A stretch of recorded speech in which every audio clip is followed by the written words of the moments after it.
The burlap sack over her head couldn't hide the defiance in her stance, as Elias Boone stared at the woman on the auction block. His weathered hands trembling around 10 silver dollars, he had no idea that beneath that rough fabric was a face that would shatter his lonely existence forever. The crowd jeered, calling her damaged goods, but when the auctioneer's hammer fell and Elias led her away, the mountain man who'd sworn off humanity was about to discover that some scars run deeper than skin and some loves burn fiercer than mountain storms. Stay with me, friends, as I tell you this remarkable tale, and let me know in the comments what city you're watching from. I love seeing how far these stories travel. The autumn wind carried the scent of wood smoke and decay through the streets of Cedar Ridge as Elias Boone guided his pack mule between the ramshackle buildings. October had painted the Colorado mountains in shades of gold and crimson, but here in town, everything seemed gray. The weathered planks of the storefronts, the mud-churned streets, even the faces of the townspeople who hurried past without meeting his eyes. Elias preferred it that way. After 3 years living alone in his mountain cabin, human company had become something to endure rather than enjoy. He came to town only when necessity demanded it, when his flour ran low, when he needed gunpowder for the winter hunts, when his trap repairs required materials he couldn't forge himself. Today was such a day, and he planned to conduct his business quickly and return to the solitude that had become his only comfort since Margaret's death.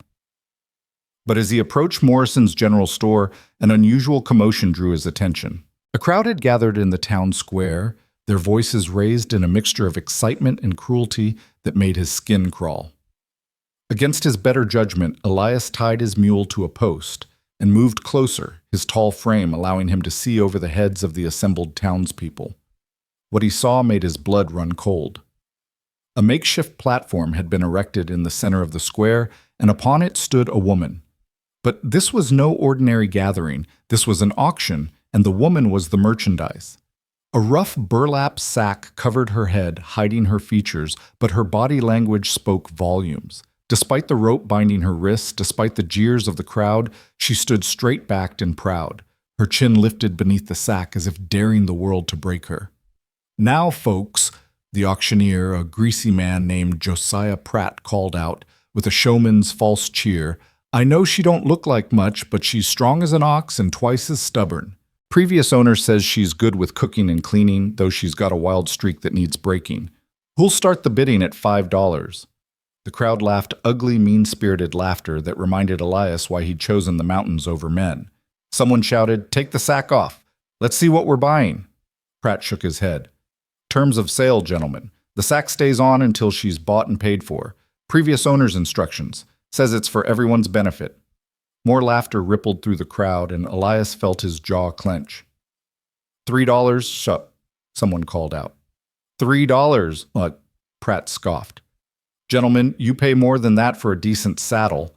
This here's a human being broken in for domestic work. Surely she's worth more than $3? Not if we can't see her face," another voice argued. "Could be hiding anything under there.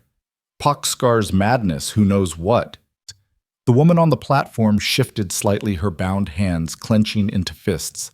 Elias found himself studying her more closely. Her dress, though worn and patched, had once been a decent garment. Her boots, visible beneath the hem, were sturdy and well-maintained.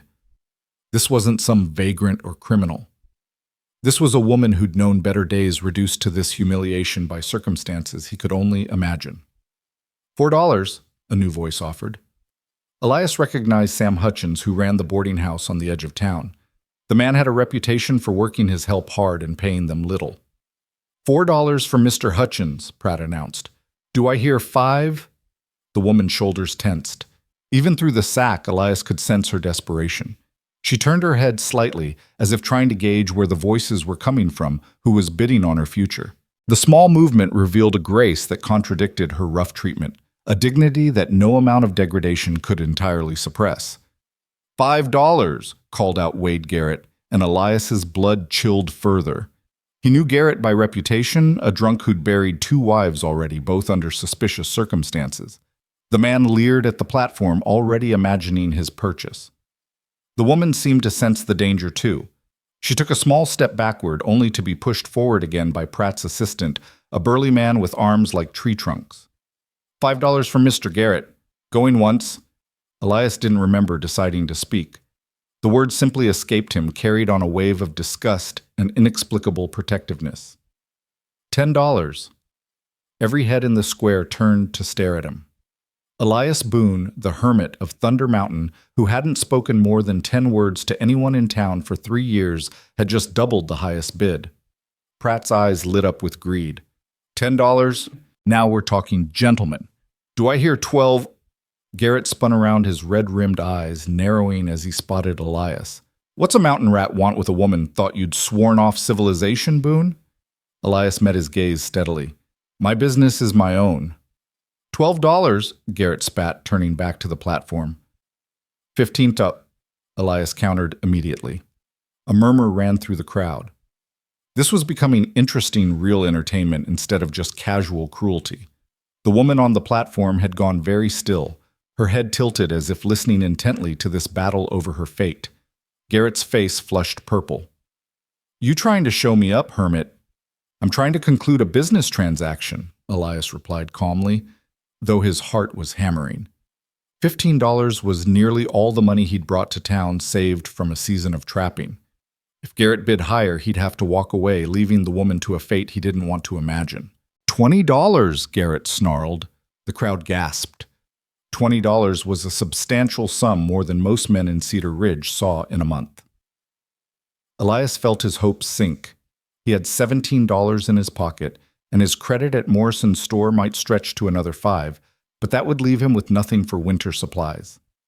The woman's head drooped slightly, and in that small gesture, Elias saw defeat. She knew what kind of man Garrett was, everyone did, and she knew what awaited her in his hands. $25? Elias heard himself say, though he had no idea how he'd pay it. Garrett whirled on him, hand moving to the pistol at his hip. You don't have that kind of money, mountain man. I have collateral. Elias said, his voice steady despite the risk he was taking. My rifle. It's a Henry repeater worth $40 new. Pratt's eyes gleamed. A Henry rifle was indeed valuable, the kind of weapon that could make a difference in the harsh Colorado wilderness. Let's see this rifle, Mr. Boone. Elias walked to his mule, aware of every eye following him. His hands were steady as he pulled the rifle from its scabbard, though giving it up felt like cutting off a limb. This rifle had saved his life more times than he could count, had put food on his table through 3 harsh winters. But as he walked back to the platform, he caught a glimpse of the woman's posture, straighter, now hope evident in every line of her body, and knew he couldn't walk away. Here, he said, handing the rifle to Pratt for inspection. The auctioneer examined it with the eye of a man who knew weapons. It's genuine, he announced. Well maintained. I'll accept it as collateral. $25 going once. 30, Garrett growled, but there was uncertainty in his voice now. He was pushing beyond what he could easily afford. Elias closed his eyes briefly. He had one more thing of value, one last card to play. $35, he said, and I'll throw in my mule. The crowd erupted in surprised chatter. A man's mule was his lifeline in the mountains, essential for hauling supplies and game. Without it, Elias would have to carry everything on his own back, turning what was now a day's journey to town into a grueling 2-day ordeal. Garrett stared at him, calculation replacing anger in his bloodshot eyes. You're crazy, Boone. No woman's worth your rifle and your mule. Then don't bid against me, Elias replied simply. For a long moment the square was silent except for the wind rattling through the autumn leaves. The woman on the platform stood perfectly still, but Elias could feel her attention fixed on him with an intensity that penetrated even the burlap sack. Finally Garrett spat in the dirt. She's all yours, hermit. Hope she's worth freezing to death this winter. He stalked away, shouldering roughly through the crowd. Sold, Pratt announced quickly before Elias could change his mind. To Mr. Elias Boone for $35 to be paid in currency and goods as specified. The crowd began to disperse the show over, but not before several men clapped Elias on the shoulder and made jokes about mountain men and their appetites. He ignored them all, focused on the business of transferring his rifle and mule to Pratt's possession and signing the papers that made the woman his legal responsibility. She's all yours, Pratt said, handing over a different set of papers, ownership documents that made Elias's stomach turn. No human should own another yet. Here he was participating in this grotesque commerce. Want me to take the sack off here, or you taking her as is? As is, Elias said quietly. Whatever was under that sack, whoever she deserved to reveal herself in privacy, not as a spectacle for the town's amusement. He climbed onto the platform and approached the woman slowly, as he might approach a wounded animal. I'm going to untie your hands, he said softly. But leave the sack for now. We're going to walk out of here together. Can you do that? She nodded once, a sharp, decisive movement. Elias cut the rope binding her wrists with his knife, noting how raw and chafed they were. She'd been bound for some time, fighting against her restraints. As soon as her hands were free, she rubbed them together, restoring circulation with practiced efficiency. Follow me, he said, and turned toward the platform's edge. He jumped down first, then turned to help her. She ignored his outstretched hand, gathering her skirts and jumping down herself with surprising agility. Even blinded by the sack, she moved with confidence, suggesting she could see at least a little through the loose weave of the burlap. They walked through the town in silence, Elias acutely aware of the stares and whispers that followed them. The woman matched his pace without difficulty, her head high despite the sack, her stride purposeful. Only once did she stumble when a loose board in the sidewalk caught her foot, and even then she recovered quickly, refusing his steadying hand. The problem of transportation loomed as they reached the edge of town. With his mule now Pratt's property, they faced a long walk to Elias's cabin, 15 miles of rough mountain trail. He'd have to carry what supplies he'd managed to purchase before the auction, and she was hardly dressed for such a journey. We have a long walk ahead, he told her. My cabin's up on Thunder Mountain. It'll take us most of the day, maybe into the evening. She nodded again, that same decisive movement. I can remove the sack now, he offered. We're past the town limits. She shook her head violently, then pointed at the mountain trail ahead, indicating she wanted to wait until they were truly away from any possibility of observers. Elias respected her choice. He shouldered his pack of supplies, meager now, with so much of his money gone, and started up the trail. She followed without complaint, though he could hear her breathing growing labored as they climbed. Her boots, he noticed, though sturdy, were not made for mountain hiking. By the time they were an hour out of town, he could see her beginning to limp. We'll rest here, he announced, stopping at a fallen log beside the trail. She sat gratefully, her hands going to her feet. Through the rough weave of the sack, he heard her suppress a gasp of pain. Your feet are blistering, he observed. She nodded, then made a dismissive gesture she could continue. No, he said firmly. We're still 10 miles from my cabin. If your feet give out, we'll be stuck on the mountain overnight, and you're not dressed for the cold up here. He dug through his pack and pulled out a pair of thick wool socks he'd purchased for himself. Put these on over your stockings. They'll cushion your feet. She hesitated, and he could feel her pride warring with practicality. Finally, she took the socks, turning away from him as she worked them on under her skirts. When she stood again, he could see the relief in her posture. They continued climbing the trail, growing steeper and more treacherous as they gained altitude. The autumn sun climbed toward its zenith, providing welcome warmth, but Elias knew it would set early behind the western peaks. They needed to reach the cabin before dark. As they walked, he found himself studying his mysterious companion. Despite the sack, despite her obvious exhaustion and pain, she never complained, never asked for help. When they had to cross a swift-running creek, she hiked up her skirts and waded through without hesitation, though the water must have been shockingly cold. When the trail became a scramble over loose rocks, she climbed with determination, if not skill, accepting his hand only when absolutely necessary. You're not from around here, he said at one point, not really expecting a response. Mountain-born folk moved differently on these trails. She tilted her head, and he could almost feel her considering whether to respond. Finally, she held up 3 fingers, then pointed east. 3 years from the east, he guessed. She nodded. That's about when I came up here myself, he said, surprised to find himself talking. He rarely spoke to anyone about his past, but something about her silent presence made the words come easier. After my wife died. Couldn't stand the civilization anymore, all those people with their sympathy and their suggestions for moving on. The mountain doesn't care about your grief. It just demands you survive. She stopped walking and turned toward him. Even through the sack, he could feel the intensity of her gaze. Slowly, she reached out and touched his arm, a brief, gentle contact that somehow conveyed more understanding than any words could have. They reached a ridge as the sun began its descent toward the western peaks. Elias's cabin was visible now, nestled in a meadow. Another mile ahead, smoke still trickling from the chimney where he'd banked the fire that morning. "There," he said, pointing. "That's home, such as it is." She stood beside him, taking in the view. The cabin was small but solidly built, with a steep roof to shed snow and thick log walls chinked with mud and moss.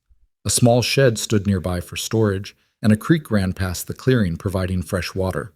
The meadow around it was golden with autumn grass, and the surrounding forest provided both shelter and firewood. For the first time since they'd left town, she made a sound, a small sigh that might have been relief or appreciation or simple exhaustion. "Come on," he said. "Let's get you inside and get that thing off your head." The final mile seemed the longest, both of them stumbling with fatigue by the time they reached the cabin door. Elias pushed it open, grateful he'd never bothered with Locks, who would climb all the way up here to steal from him. The interior was simple but clean. A single room with a stone fireplace, a rough table, and 2 chairs. He'd built himself a bed in one corner and his few possessions arranged on shelves along the walls. It smelled of wood smoke and leather coffee and the herbs he'd hung from the rafters to dry. "Sit," he said, gesturing to one of the chairs. "I'll get the fire going properly." She sank into the chair with obvious relief, her hands going immediately to the sack over her head, then stopping as if afraid to remove it even now. Elias busied himself with the fire, adding wood to the banked coals, until flames leaped up, casting warm light through the cabin. Only then did he turn back to her. "You're safe here," he said quietly. "No one climbs this mountain without good reason, and I'll hear them coming long before they arrive. You can take that off whenever you're ready." Her hands trembled as they rose to the rope tied around her neck, holding the sack in place. She struggled with the knot, her fingers clumsy with exhaustion and possibly fear. "Let me," Elias offered, moving closer slowly. She nodded, dropping her hands to her lap where they clenched and unclenched repeatedly. His fingers were gentle as they worked at the knot which had been tied cruelly tight. When it finally came free, he stepped back, giving her space. "In your own time," he said. She sat for a moment longer, gathering courage, or simply savoring the moment before revelation. Then in one swift movement, she pulled the sack from her head. Elias couldn't suppress his sharp intake of breath. The woman who emerged from the burlap was not conventionally beautiful, but she was striking in a way that made conventional beauty seem insipid. Her face bore the marks of hardship. A scar ran from her left temple to her jaw, pale against her sun-weathered skin. Her nose had been broken at some point and hadn't set quite straight. But it was her eyes that held him, one brown, one green, both blazing with an intensity that spoke of intelligence, determination, and a wildness that no amount of civilization could fully tame. Her hair, dark auburn, shot through with premature strands of silver, had been roughly cut at some point and hung unevenly around her face. As he watched, she ran her fingers through it, trying to restore some order after hours under the sack. "My name is Mara," she said, and her voice was hoarse from disuse, but carried an educated accent that confirmed his suspicion about her origins. "Mara Keene, and I suppose I should thank you, though I'm not entirely sure whether you've saved me or simply postponed my damnation." "Elias Boone," he replied, still struggling to reconcile the fierce creature before him with the broken woman he'd expected to find beneath the sack. "And I suppose that remains to be seen." She laughed, a short, bitter sound that held no real mirth. "Honest. I appreciate that. The man who sold me Garrett Walsh, different from the Garrett bidding today, said I was too honest for my own good, among other things." "Walsh," Elias repeated, recognizing the name. "Owns the Double Bar Ranch down in the valley." "Owned me too for the past 6 months," Mara said, her chin lifting defiantly. "Bought my indenture contract when I came west. Promised decent work and fair treatment. Delivered neither." "Why did he sell you?" Elias asked, though he suspected he knew the answer. A woman who looked like Mara with spirit like hers would have been a challenge to a man like Walsh's authority. "Because I wouldn't break," she said simply. "And because I wouldn't—" She trailed off, her jaw clenching. Let's just say I didn't fulfill all the duties he expected of his female servants. Elias felt anger rise in his chest, hot and familiar. It was the same rage he'd felt watching Margaret waste away from fever while the town doctor refused to climb the mountain in bad weather, the same fury at the casual cruelty of men who saw others as possessions rather than people. He put the sack on you, he said. It wasn't a question. Said no one would buy me if they saw my face first, Mara confirmed. Said I was damaged goods inside and out. The scar, the eyes, he called them witch eyes, and my refusal to submit quietly. He was probably right. The crowd was disgusted enough even without seeing me. You're not damaged, Elias said firmly. She looked at him with those remarkable eyes studying him as if trying to determine whether he was lying or merely naive. You gave up your rifle and your mule for a woman in a sack. Some would say that makes you the damaged one. Some would be right, he admitted, but not about that choice. They sat in silence for a moment, the fire crackling between them. Finally, Mara spoke again. What happens now? I saw the papers change hands. You own my indenture contract.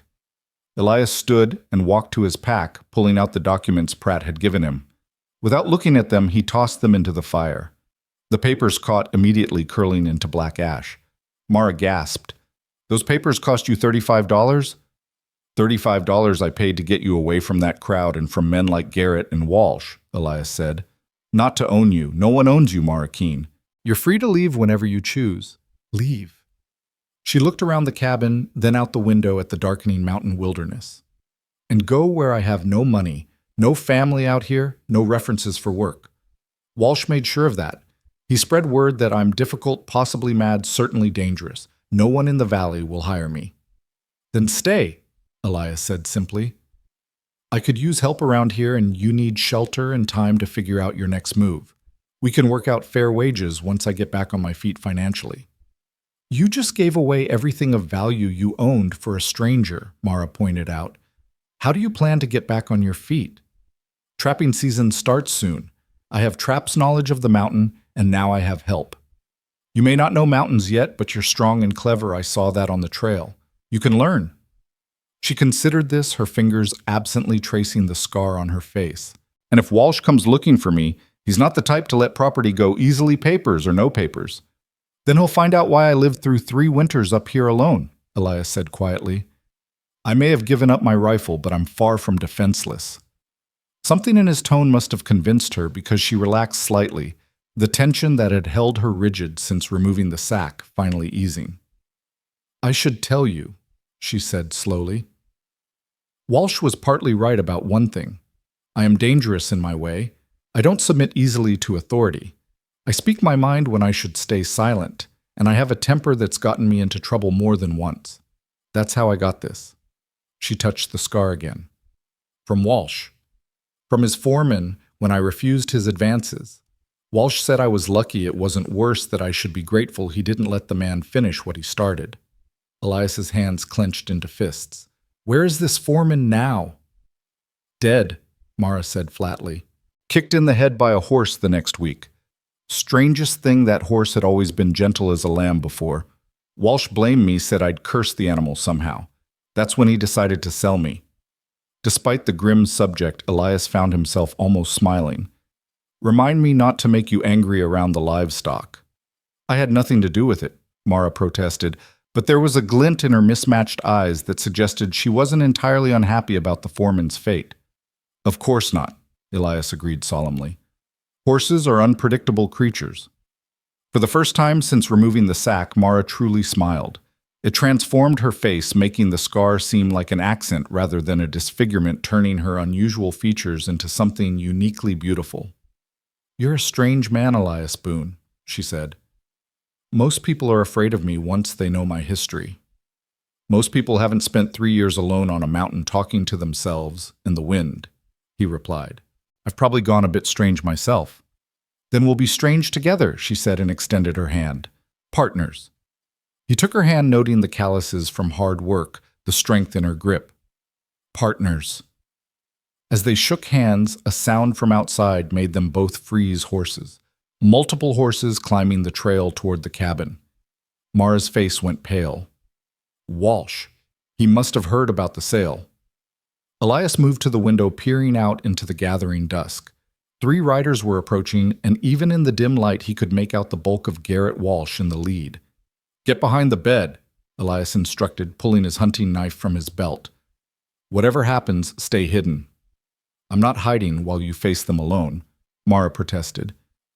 "You're not hiding," he corrected. "You're being strategic. There's an old pistol under the bed wrapped in oilcloth. Get it ready, but don't show yourself unless things go bad." She nodded and moved to the bed, her movements quick and silent. Elias heard her unwrapping the pistol as he opened the cabin door and stepped out onto the small porch. "That's far enough, Walsh," he called when the riders were still 20 yards away. Walsh reined in his horse, his 2 companions flanking him. Elias recognized them as double-bar ranch hands, tough men who wouldn't hesitate to follow their boss's orders, legal or not. "Boone?" Walsh said, his voice carrying the authority of a man used to being obeyed. "Heard you bought something that belongs to me." "Heard wrong," Elias replied calmly. "I bought a woman's freedom. The papers were legal, the sale was public. She doesn't belong to you anymore." "Those papers were for her indenture contract," Walsh argued. "A contract I paid good money for. She still owes me 6 months of service." "Then take it up with Pratt. He ran the auction." Walsh's face darkened. "Don't play games with me, hermit. That woman is dangerous. She's got unnatural ways about her, probably cursed. You don't know what you've brought into your home." "I know exactly what I've done," Elias said. "I've given shelter to someone who needed it. Nothing more, nothing less." "She tell you what she did to my foreman?" "She told me your foreman attacked her and got what he deserved from a horse with more sense than he had." One of Walsh's men snickered, then quickly fell silent at his boss's glare. "I'm willing to be reasonable," Walsh said, shifting tactics. "I'll reimburse you the $35 and take her off your hands. You can even keep your rifle and mule. I'll work that out with Pratt." "Not interested." $50? Walsh offered. "That's $15 profit for a day's trouble." "Not interested," Elias repeated. Walsh's hand moved toward his gun. "I'm trying to be civilized about this Boone, but one way or another that woman is coming with me." "No," said a clear voice from behind Elias. "She's not." Mara stepped out of the cabin, the old pistol held steady in her hands, aimed directly at Walsh. In the dying light, with her unusual eyes gleaming and her scar standing out pale against her skin, she looked like something out of a frontier legend, dangerous and beautiful in equal measure. Walsh's horse shied nervously, and he had to fight to control it. "You," he snarled. "I should have known you'd corrupt anyone fool enough to help you." "The only corruption here is yours, Walsh," Mara said, her voice carrying surprising authority. "Tell them about my sister." Elias saw Walsh stiffen. This was new information, something Mara hadn't mentioned. "I don't know what you're talking about," Walsh said, but his voice had lost some of its certainty. "Eliza," Mara said, and the name came out like a prayer and a curse combined. 15 years old. You bought her contract the same time you bought mine, promised we could work together. Then you sent me to the main house and her to the quarters near the mine. I haven't seen her in 4 months. "She's working off her debt, same as you were supposed to," Walsh said defensively. "She's a child." Mara's voice cracked with emotion. "And you've got her doing dangerous work in those mines, if she's even still alive." "She's alive," Walsh said. "And she'll stay that way as long as you come back quietly." The threat hung in the air like smoke from a fired gun. Elias felt the situation balanced on a knife's edge, ready to tip toward violence at the slightest provocation. "You're threatening to harm a child if Mara doesn't return to your service." Elias said, his voice deadly quiet. "Is that what I'm hearing?" Walsh realized his mistake. Threatening women and children didn't play well even on the frontier where law was sparse. His own men were shifting uncomfortably in their saddles. "I'm saying the girl needs looking after." Walsh backpedaled. "These mountains are dangerous. Accidents happen." "Yes," Elias agreed, taking a step forward. "They do, like your foreman's accident, and like the accident that might befall 3 men who rode onto private property after dark making threats." "You're one man with a knife against 3 armed riders," Walsh pointed out. "One man who knows every rock, tree, and shadow on this mountain," Elias corrected. One man who's survived 3 winters up here fighting off wolves, bears, and claim jumpers. And I'm not alone. He gestured to Mara, who hadn't wavered in her aim. That old pistol probably doesn't even fire, one of Walsh's men said nervously. Want to bet your life on that? Mara asked sweetly. The standoff stretched taut, each side waiting for the other to make the first move. Finally, Walsh yanked his horse's head around. This isn't over, he warned. The law's on my side. I have legal contracts. Then use them, Elias suggested. Get the sheriff, bring him up here with the proper papers. We'll discuss it like civilized people in the light of day.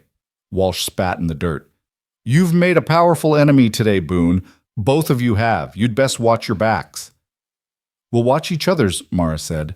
That's what partners do. Walsh's face contorted with rage, but he spurred his horse down the trail, his men following hastily. They watched until the riders disappeared into the darkness, then stood in silence for several more minutes, listening to the fading sound of hoofbeats. Only when they were certain the men were gone did Mara lower the pistol. Her hands were shaking now, delayed reaction setting in. Is it true? Elias asked quietly. About your sister. Mara nodded, tears finally spilling over. She's all I have left. Our parents died of fever on the journey west. We sold ourselves into indenture to pay for their burial and to have enough to eat. Walsh promised we'd be together, but he separated us immediately. I tried to find her to get word to her, but he made sure we had no contact. Why didn't you tell me? Because I didn't know if I could trust you yet, she admitted, and because I was afraid if you knew you'd make me go back to save her. We'll get her out, Elias said firmly. I don't know how yet, but we'll find a way.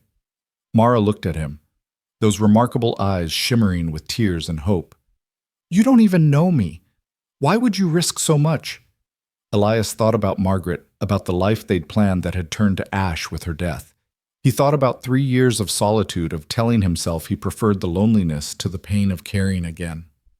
Because, he said slowly, I've spent 3 years being dead inside. Today, for the first time since I lost my wife, I felt something.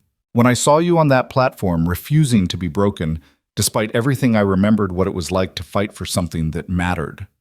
Mara stepped closer, the pistol hanging loose in her hand. Your wife Margaret, you said her name was. Tell me about her. They went back inside and Elias built up the fire while Mara made coffee with the supplies he'd managed to buy before the auction. As they sat at his rough table, he found himself talking about Margaret for the first time in years, how they'd met at a church social, how she'd laughed at his fumbling attempts at courtship, how they'd planned to build a life together in the Colorado Territory. She would have loved it up here, he said, staring into his coffee cup. The wildflowers in spring, the clean air, the silence. But she never got to see it, died of fever 2 weeks after we arrived in Cedar Ridge. I'm sorry, Mara said softly. The doctor wouldn't come. Elias continued, the old anger rising. Said it was too dangerous to travel in the storm. But I think he just didn't want to bother for a poor trapper's wife. After she died, I couldn't stand to stay in town, seeing him every day, seeing all the people who'd stood by and done nothing. So I came up here. To hide. To survive, he corrected. It's easier when you only have to worry about yourself. No one to lose, no one to fail. And now, he met her eyes across the table. Now I have a partner, and a sister to rescue. Mara smiled, that transformative expression that made her whole face light up. You realize Walsh won't let this go. He's rich, influential. He can make trouble for us. Let him try, Elias said. I may have given up my rifle, but I've got something better now. What's that? Something to fight for again. They spent the rest of the evening planning, discussing strategies for finding and freeing Eliza. Mara sketched a rough map of the Double Bar Ranch from memory, marking the various buildings and the likely location of the mine quarters where her sister was being held. The problem is the legal contracts, Mara said, frustration evident in her voice. Walsh was smart enough to make everything look legitimate on paper. Even if we could get to Eliza, he could have the law bring her back. Then we need to make the contracts invalid, Elias suggested. Find evidence that he's violated the terms or that they were signed under false pretenses. How? He's careful. Any obvious abuses happen away from witnesses, and the workers are too scared to speak up. Elias thought for a moment. You said there are other indentured servants at the ranch. At least a dozen last I knew, men and women both, some with children. And they're all being mistreated, Mara nodded. Overworked, underfed, beaten for minor infractions. The mine work is especially dangerous. No proper supports, no safety equipment. But Walsh is careful to make it all look like accidents when someone gets hurt. Then we don't just rescue Eliza, Elias said, a plan beginning to form. We expose the whole operation, get evidence of the abuse testimony from the workers, make it impossible for the authorities to ignore. That's ambitious for a hermit and a witch-eyed troublemaker, Mara said, but there was hope in her voice. Good thing we're both too strange to know it's impossible, Elias replied. As the night deepened, they prepared sleeping arrangements. Elias insisted Mara take the bed while he would sleep on a bedroll by the fire. She protested, but he could see exhaustion weighing on her, the events of the day finally catching up. Tomorrow, we start planning in earnest, he said, as she settled onto the bed. We'll need supplies, information, possibly allies. It won't be easy. Nothing worthwhile ever is, Mara replied, her eyes already closing. Elias sat by the fire keeping watch, even though he doubted Walsh would return tonight. As he stared into the flames, he thought about the strange turn his life had taken. This morning he'd been a hermit, heading to town for supplies, content in his solitude.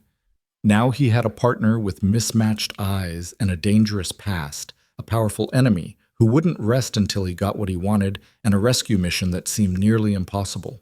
And yet for the first time in 3 years he felt truly alive. The mountain had kept him surviving, but Mara had reminded him there was a difference between surviving and living. Tomorrow would bring challenges, danger, possibly death, but it would also bring purpose. A sound from the bed made him turn. Mara was talking in her sleep, her sister's name on her lips. Even unconscious, she was fighting for what mattered. Elias pulled his knife from his belt and began sharpening it against a whetstone, the rhythmic scraping a promise to the night. Walsh thought he'd won by separating the sisters by using one to threaten the other. But he'd made a crucial mistake. He'd given them both something to fight for, and he'd brought them to the attention of a man who'd lost everything once and refused to let it happen to someone else. The first snows would come soon, Elias knew. The mountain would become even more dangerous, more isolated. But that isolation could work in their favor. Walsh was a valley man used to comfort and control. Up here in the thin air and brutal cold, different rules applied. As if sensing his thoughts, Mara stirred and spoke clearly in her sleep. The mountain doesn't care about your money, Walsh. Elias smiled grimly. No, the mountain didn't care about money or influence or legal contracts. It cared about strength, determination, and the will to survive. And in those currencies, he and Mara were wealthier than Walsh could ever be. The fire crackled and sparked, sending shadows dancing across the cabin walls. Outside wind began to rise, bringing with it the scent of coming snow. Somewhere down in the valley, Walsh was probably raging, planning his next move, confident in his power. Let him plan, Elias thought. Up here on Thunder Mountain, strange alliances were forming, and broken people were discovering they were stronger than anyone imagined. The auction block, the sack over Mara's head, the jeering crowd, all of it had led to this moment, this unlikely partnership. Tomorrow they would begin their campaign against Walsh. But tonight, for the first time in years, Elias Boone was not alone in his cabin.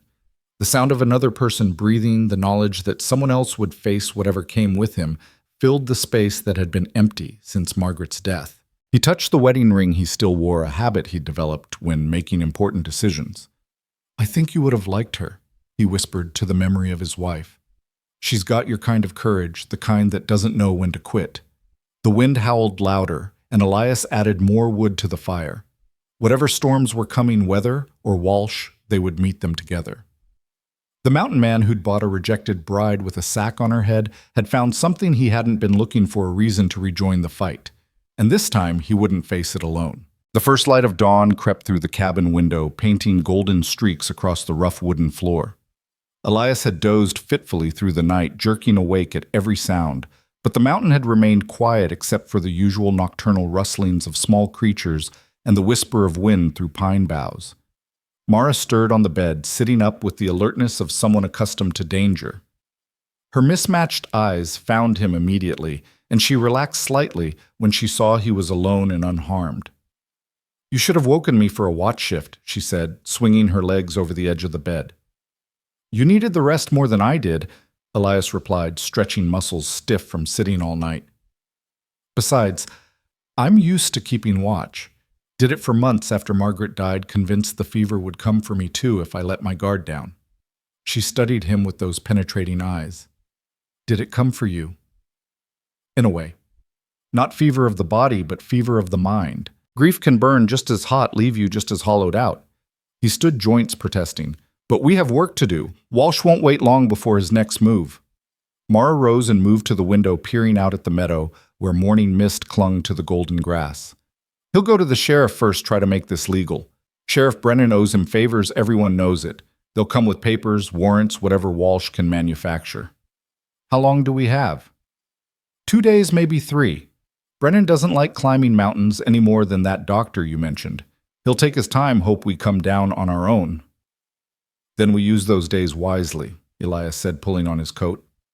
First things first, we need supplies. I gave away most of my money yesterday, but I have pelts from last season stored in the shed. They should bring enough to get us through. I can help with that, Mara said, surprising him. I learned to cure hides back east before everything. My father was a tanner. It was a skill Walsh never knew I had, or he would have put me to work on it. They worked through the morning, Mara proving her words true as she expertly evaluated each pelt, separating them by quality and probable value. Her hands moved with practiced efficiency, and Elias found himself watching her more than he should, fascinated by the competence she displayed. These beaver pelts are excellent, she said, running her hand along one particularly fine specimen. You could get $15 for this one alone in Denver. Denver's 5 days from here, Elias pointed out. We don't have that kind of time. No, but Thomas Morrison at the general store has a brother in Denver who deals in furs. He might give us Denver prices minus his commission if we offer him exclusive rights to your winter harvest. Elias raised an eyebrow. You learned all that in 6 months at Walsh's ranch. I learned to listen, Mara said with a slight smile. Men talk freely around women they consider broken and harmless. Walsh's business associates would discuss all manner of things while I served their meals, never thinking I might be paying attention. What else did you learn? Her smile faded.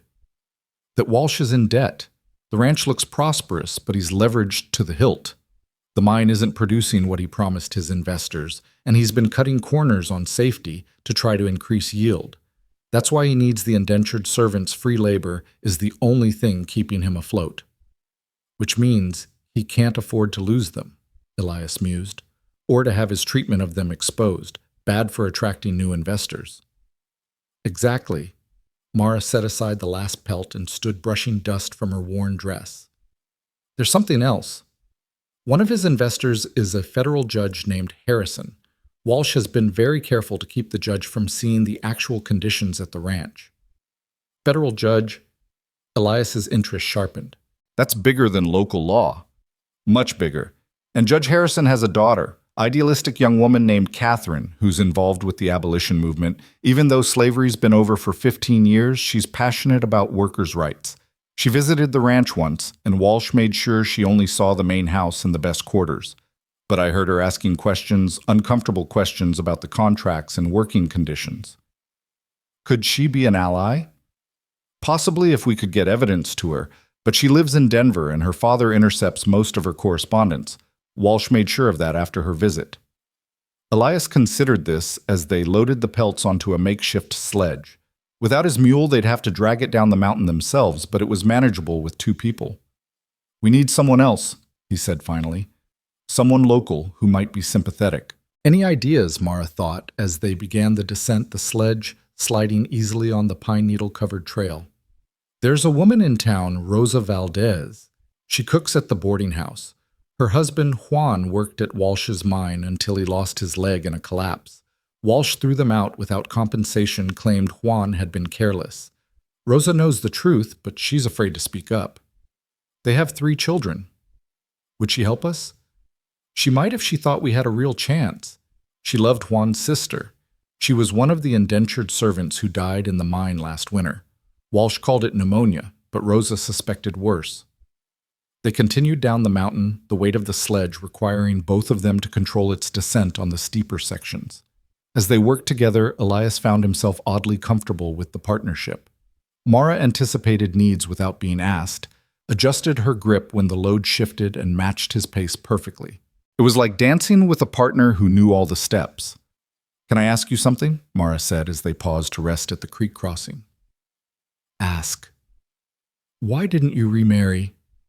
3 years is a long time to be alone." Elias was quiet for a moment, watching the water rush over the stones. "Fear, I suppose. Fear of losing someone again. It seemed easier to just not try. And now," he looked at her, this fierce woman with her scarred face and extraordinary eyes, "now I'm starting to think the fear of never trying again might be worse than the fear of loss."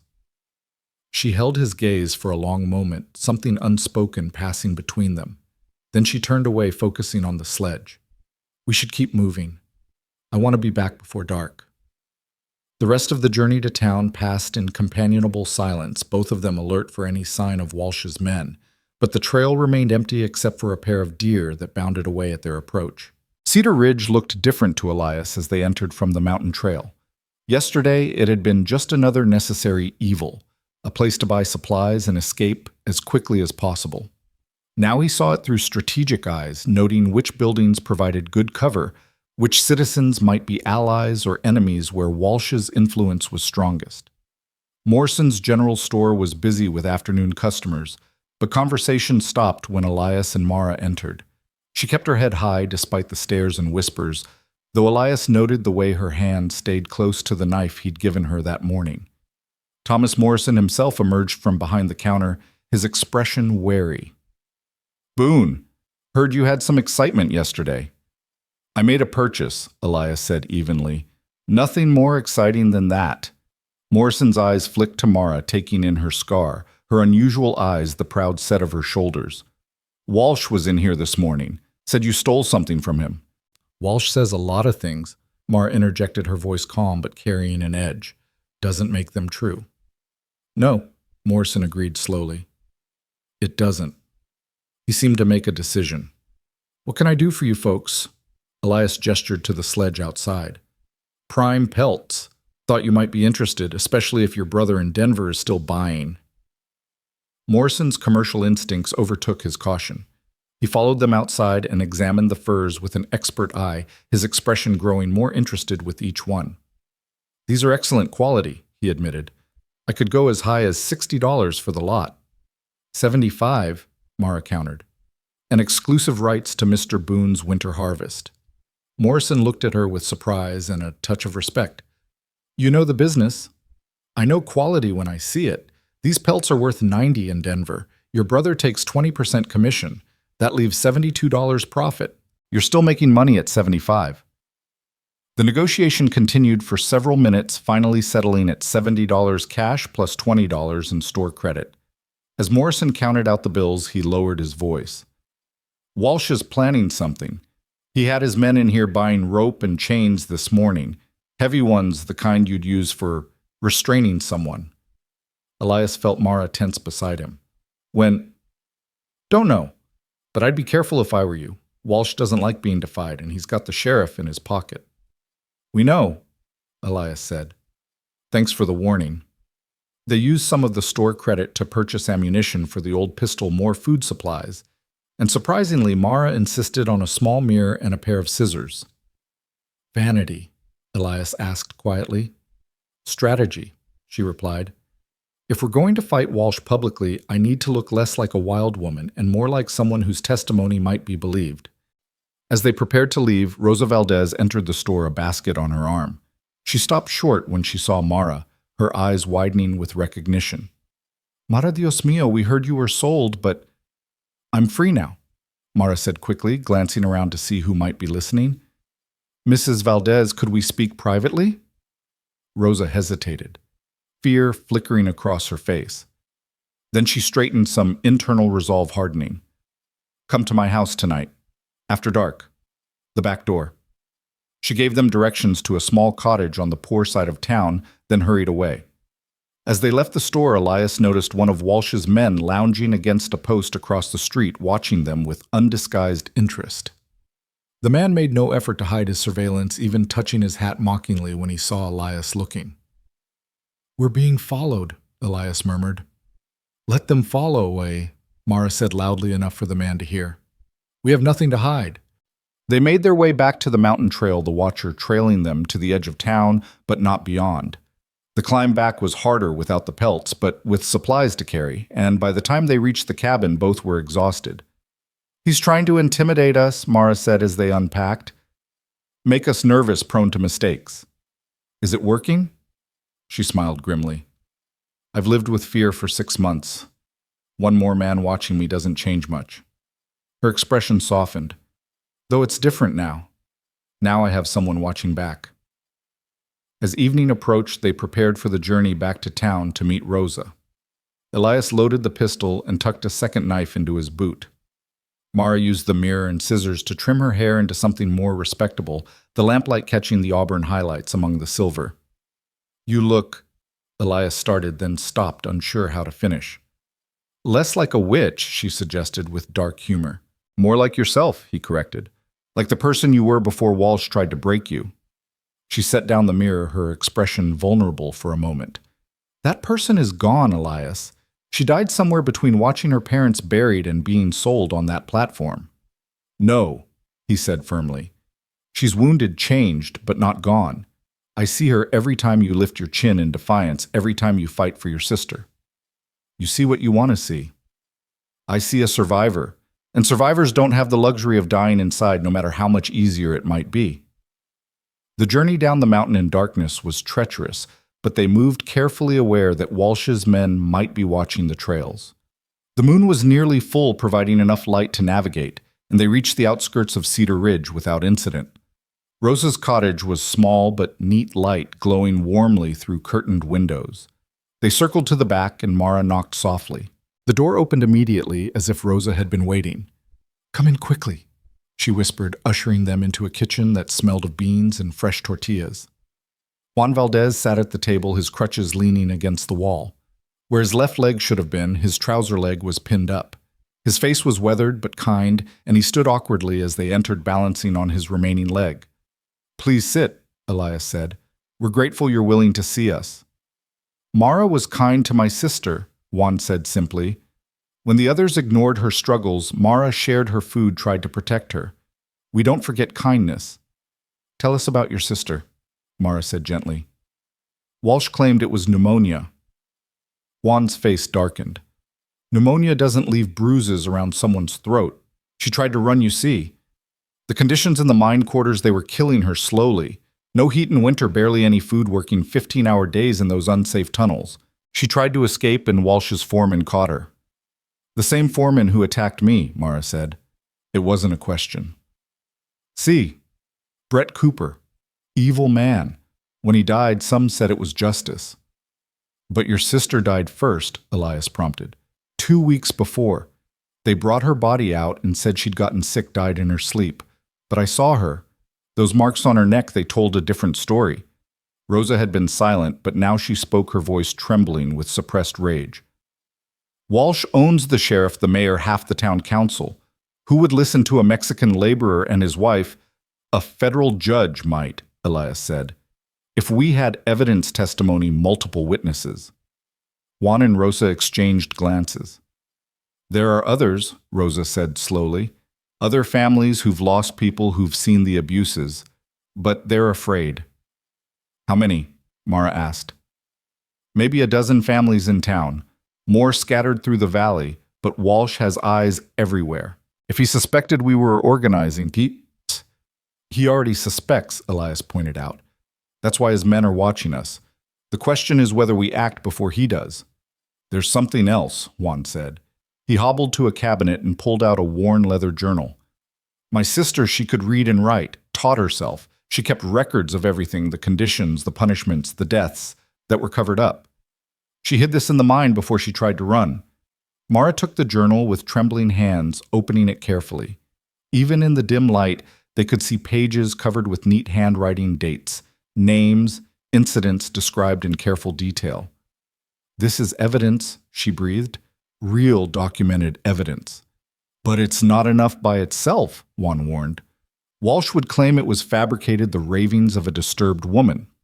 Not if we had corroborating testimony. Elias said, his mind working quickly.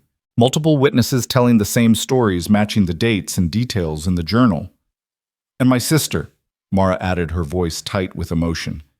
She's still there, still in those mine quarters. She could testify to current conditions. Rosa leaned forward. There's a gathering tomorrow night, a prayer meeting at the old mission outside town. Many of the Mexican families attend, including some who work for Walsh.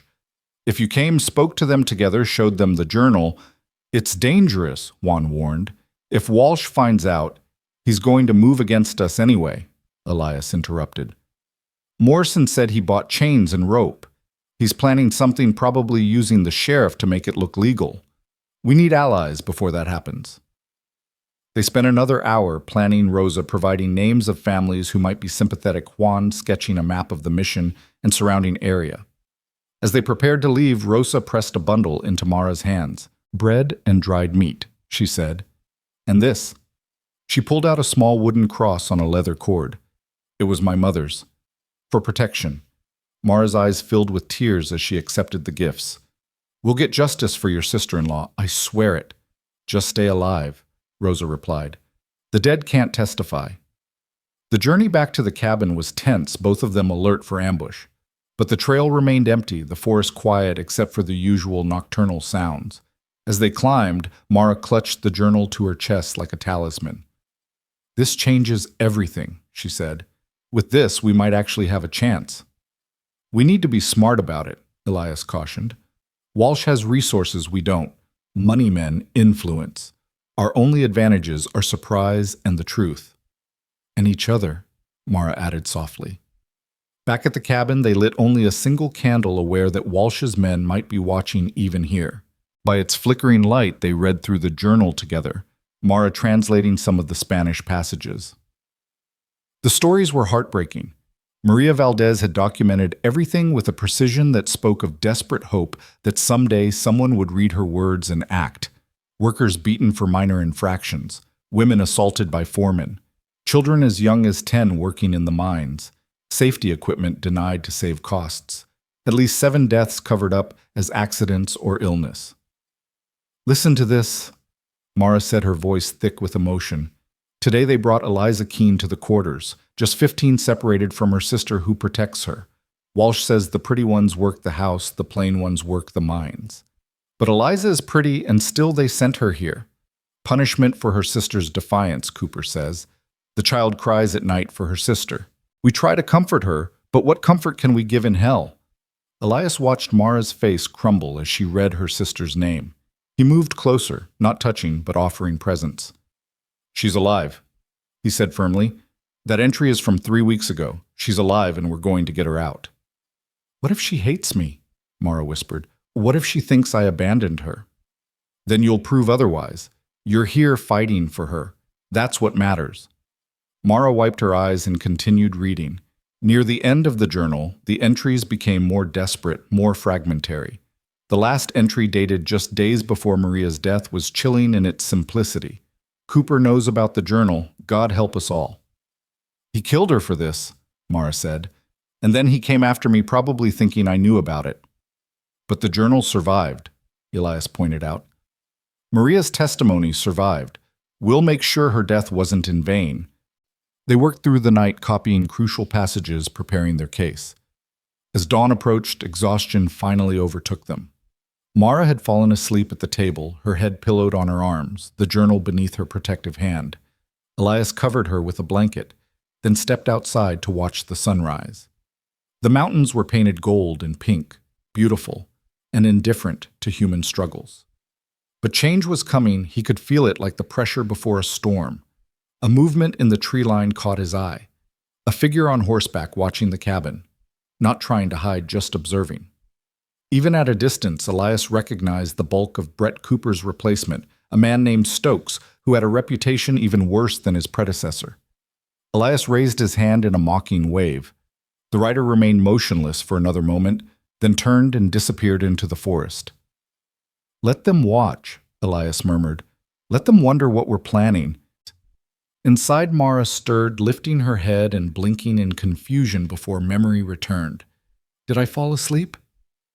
Just for a few hours. We have a visitor. He gestured toward the trees. Walsh's new foreman, keeping an eye on us. Mara stood and stretched, then moved to stand beside him. They're getting nervous. Good. Tonight's the prayer meeting, Elias reminded her. Are you ready for this? She touched the journal, now wrapped in oilcloth for protection. I've been ready since the day they separated me from Eliza. The question is whether the others are ready to stand with us. Only one way to find out. They spent the day preparing both practically and mentally. Elias cleaned and loaded every weapon they had while Mara practiced what she would say at the meeting, how she would present Maria's journal, how she would appeal to people's courage rather than their fear. Don't promise them safety, Elias advised. They know that's a lie. Promise them that their children won't have to live in fear of Walsh. Promise them dignity. Is dignity worth dying for? Mara asked. You tell me. You stood on that platform with a sack over your head, but you never bowed. Was that about survival or dignity? She considered this. Both. Survival without dignity isn't really living. It's just existing. As afternoon faded toward evening, they prepared for the journey to the mission. Mara wore her best dress, the one she'd been sold in, now cleaned and mended. She looked respectable, even with the scar, even with her unusual eyes. More importantly, she looked determined. Whatever happens tonight, Elias said as they prepared to leave, we've already won something. We've proven Walsh doesn't have the power he thinks he has. 2 people standing against him, that's a crack in his wall. Let's hope it's enough to bring the whole thing down, Mara replied. They left the cabin as dusk was falling, taking a circuitous route to avoid the main trails. The mission was 5 miles from town, an old Spanish structure that predated Cedar Ridge by decades. It served the Mexican community and anyone else too poor or unwelcome to attend the Protestant church in town. As they approached, they could see wagons and horses gathered outside families arriving for the evening service. Children played in the courtyard while adults talked in small groups, their voices a mixture of Spanish and English. Several people recognized Mara, their expressions ranging from surprise to fear to something that might have been hope. She held her head high, meeting their gazes, directly letting them see that she was unbroken. Father Miguel, an elderly priest with kind eyes and gnarled hands, greeted them at the door. Rosa Valdez said you might come. You are welcome here, though I warn you not everyone will be receptive to what you have to say. We're not asking for everyone, Elias replied. Just enough. The interior of the mission was simple wooden benches, whitewashed walls, a carved altar that had probably come from Spain generations ago. About 40 people had gathered, mostly families, mostly poor, mostly bearing the subtle signs of hard labor and harder lives. Rosa and Juan were there, and Rosa nodded encouragingly as Mara and Elias found seats near the back. The service was conducted in a mixture of Latin and Spanish, with Father Miguel's voice rising and falling in ancient rhythms. When the formal service ended, Father Miguel spoke in English. We have visitors tonight who wish to address the community about matters of justice. I ask you to listen with open hearts. Mara stood the journal in her hands. Every eye turned to her, and Elias could feel the tension in the room ratchet up. My name is Mara Keene. She began, her voice clear and strong. Many of you know me. I worked at the Walsh Ranch until 3 days ago. Some of you saw me sold like livestock in the town square. Uncomfortable shifting from the audience, but no one spoke. I'm here because Maria Valdez can't be. She held up the journal. She left us her voice, her testimony about what happens at Walsh's mine, about the deaths he covers up, the abuses he permits, the children he forces into dangerous labor. We know all this, someone called out.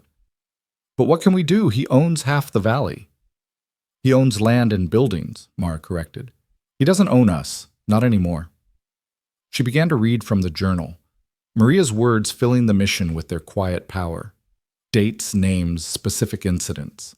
The crowd grew quieter as she read, some people weeping openly as they heard their own stories, their own losses reflected in Maria's careful documentation. When she finished, the silence was absolute. Then an older man stood. My nephew died in that mine last year. Walsh said it was a cave-in unavoidable, but Roberto had complained about the support beams, said they were rotten. Walsh ignored him. A woman stood next. My daughter works in the house. She comes home with bruises she won't explain. Says if she complains, the whole family will be thrown off the land we rent from Walsh. One by one, people stood and spoke. Stories of abuse, exploitation, fear. The dam had broken, and years of suppressed anger and grief poured out. But then a man near the door stood, his face hard. This is foolish talk. Walsh has the sheriff, the mayor, most of the town. You think a journal and some sad stories will change anything? He'll crush us all. He's already crushing us, Juan Valdez said, struggling to his feet. Slowly but surely. How many more have to die before we say enough? Easy for you to say, the man retorted.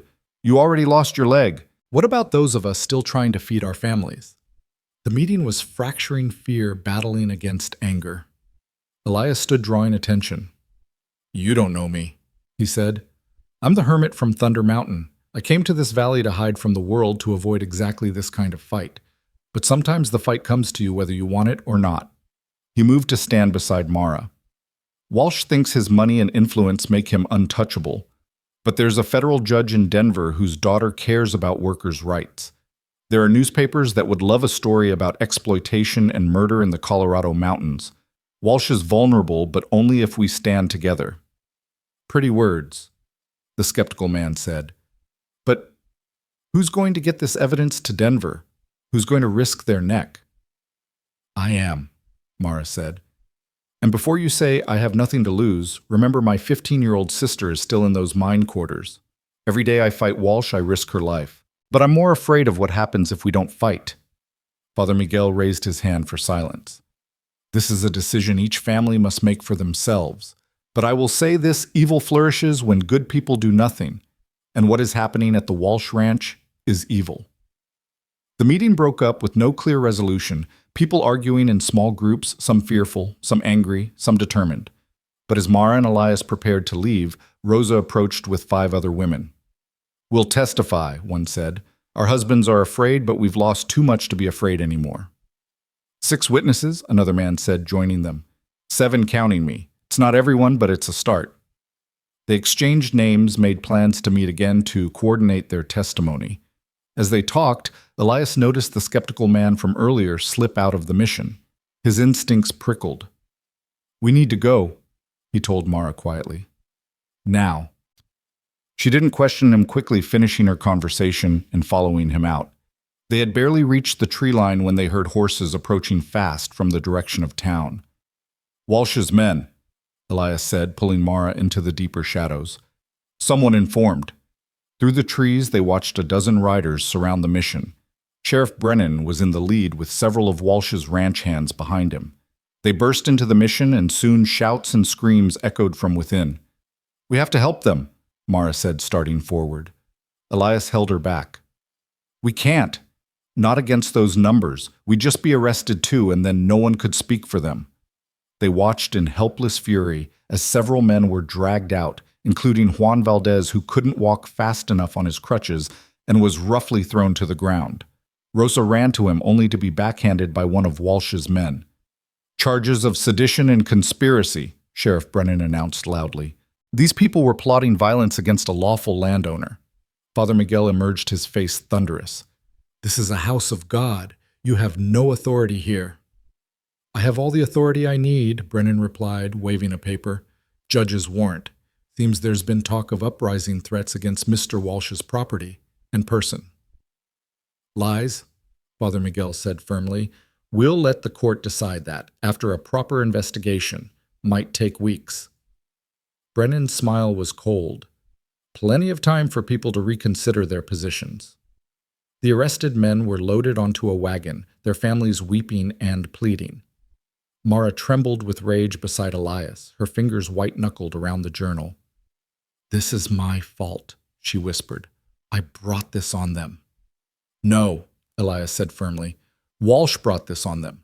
You just gave them the courage to speak. That's why he's reacting so strongly. He's afraid. They waited until the riders were gone, then crept back to the mission. Those who remained were terrified, some already packing to flee. Father Miguel was trying to maintain calm, but even he looked shaken. They knew exactly who to arrest, he said when he saw Mara and Elias. The ones who spoke up, who showed support. Someone here informed. It doesn't matter now, Elias said. What matters is what we do next. What can we do? One woman wailed. They have our men. We get them out, Mara said, her voice hard as iron. And we get evidence to that federal judge. Tonight proved Walsh is desperate. Desperate men make mistakes. You're talking about war, Father Miguel said quietly. No, Elias corrected. Walsh declared war when he killed Maria Valdez, when he enslaved children, when he arrested innocent men for speaking truth. We're talking about justice. As they made their way back to the mountain, Mara was silent, the weight of the evening's events pressing down on her. 7 men arrested families, terrorized, their small coalition shattered before it could properly form. But as they climbed the familiar trail, Elias noticed something different about her silence. It wasn't defeat, it was calculation. You're planning something, he observed. Walsh made a mistake tonight, she said. He showed his hand too clearly. Arresting men at a prayer meeting on false charges with no real evidence that won't play well in federal court. If we can get it to federal court. She stopped and turned to him, her mismatched eyes gleaming in the moonlight. We will. But first we're going to give Walsh something else to worry about. What do you mean? My sister. We're going to get her out. Tomorrow night, while Walsh is busy gloating over tonight's arrests. Elias studied her face, seeing the determination etched in every line. That's dangerous. Maybe impossible. 3 days ago, buying a woman with a sack on her head was impossible too, she reminded him. But you did it anyway. That was different. No, it wasn't. You saw something wrong and acted even though it cost you everything. Now I'm asking you to help me do the same. They stood there on the mountain trail, the weight of decision between them. Below Cedar Ridge slept unaware that war had indeed been declared. Above their cabin waited no longer a refuge but a command post for an unlikely rebellion. All right, Elias said finally. We get your sister, but we do it smart. No heroics, no unnecessary risks. Mara smiled that fierce expression that transformed her scarred face into something magnificent. Agreed, we'll be smart. She paused. Right after we're brave. The moon was already high when they reached the cabin, its silver light making the frost on the meadow grass sparkle like scattered diamonds. Neither spoke as they entered, both consumed with plans for tomorrow night's rescue attempt. Elias immediately went to his maps, spreading them across the table while Mara lit every candle they had, needing the light to study the ranch layout she'd sketched from memory. The mine quarters are here, she said, pointing to a cluster of buildings she'd drawn near the eastern edge of Walsh's property. About a quarter mile from the main house separated by this ridge. That's our advantage, the ridge blocks sound and sight lines. Guards? 2, usually sometimes 3. They patrol, but they're lazy about it. Why guard people who have nowhere to run? Her finger traced a line through the rougher terrain. This dry creek bed runs close to the quarters. If we approach from the north, we can use it for cover most of the way. Elias studied the sketch, his mind already calculating distances, timing, potential problems. How many workers in the quarters? 20, maybe 25. Men in one building, women and children in another. Her voice caught slightly. Eliza will be with the women. That many people, we can't get them all out, not without being noticed. I know, Mara said quietly. Just Eliza. The others, we'll have to help them another way. The weight of that decision hung between them. Choosing to save one while leaving others behind went against everything they'd been fighting for, but attempting to rescue everyone would doom them all. After tonight's arrest, Walsh will be watching for retaliation, Elias pointed out. He might have increased guards. Or he might be overconfident, thinking he's broken our resistance. Mara moved to the window, staring out at the darkness. Either way, we can't wait. Every day Eliza stays there, she's in danger. Maria's journal mentions that younger girls sometimes just disappear. Elias joined her at the window. We'll need a distraction, something to draw attention away from the quarters. Fire, Mara suggested. Set one of the outer buildings ablaze. Too dangerous. Fire spreads fast out here, could kill innocents. He thought for a moment. What about the horses? Walsh prizes his bloodstock above almost everything. If something spooked them, got them running, every hand on the ranch would rush to round them up. Mara finished understanding, lighting her eyes. It could work, but how do we spook them without being there? Elias smiled grimly. Mountain tricks. I've had to scare off claim jumpers before. A few small explosive charges, nothing deadly but loud enough to panic horses. Set them with long fuses, we could be at the quarters when they go off. They worked through the night, refining their plan, discussing contingencies, preparing equipment. Elias showed Mara how to make the small charges using gunpowder and paper, how to cut fuses to burn at specific rates. She learned quickly, her hands steady despite the dangerous work. As dawn approached, exhaustion finally forced them to rest. But sleep wouldn't come for either of them, the weight of what they were about to attempt keeping them wakeful. "Tell me about Eliza," Elias said into the darkness. He'd given Mara the bed again while he lay on his bedroll by the dying fire. "She's everything I'm not," Mara replied softly. "Gentle trusting sees the good in everyone. Our parents used to say she got all the sweetness and I got all the stubbornness." A pause. "She has nightmares. Ever since we were children, I would hold her, sing to her until she calmed. I haven't been there for her nightmares in 6 months. You'll be there tomorrow night. If we succeed, if she's still herself." Elias understood what she couldn't say. 6 months in those quarters could break anyone, especially a gentle 15-year-old girl. They might rescue Eliza's body only to find her spirit already destroyed. "Whatever state she's in, she'll need you," he said firmly, "and you'll be there. That's what matters." Dawn came too soon, bringing with it a cold wind that spoke of winter's approach. They spent the day gathering final supplies, testing their makeshift explosives in the forest, well away from the cabin. The charges worked perfectly, creating sharp cracks that echoed off the mountain like gunshots. As afternoon wore on, a rider appeared on the trail below. Not one of Walsh's men, but Thomas Morrison from the general store, laboring up the steep path on a borrowed horse. Elias met him with rifle in hand, though he lowered it when he recognized the shopkeeper. "Morrison, risky coming up here." Morrison dismounted, breathing hard from the climb. "Had to warn you, Walsh is planning something big. He's called in Favors hired guns from Denver. They arrive tomorrow." "How many?" Mara asked, emerging from the cabin. 20, maybe more. Professional mercenaries, not local ranch hands." Morrison pulled a letter from his coat. "This came for you, Ms. Keene, but Bespas, through my store, addressed to you, care of General Delivery. No return address, but the postmark is Denver." Mara took the letter with trembling hands, recognizing the handwriting immediately. "It's from Catherine Harrison, the judge's daughter." She tore it open, reading quickly, her face paling with each line.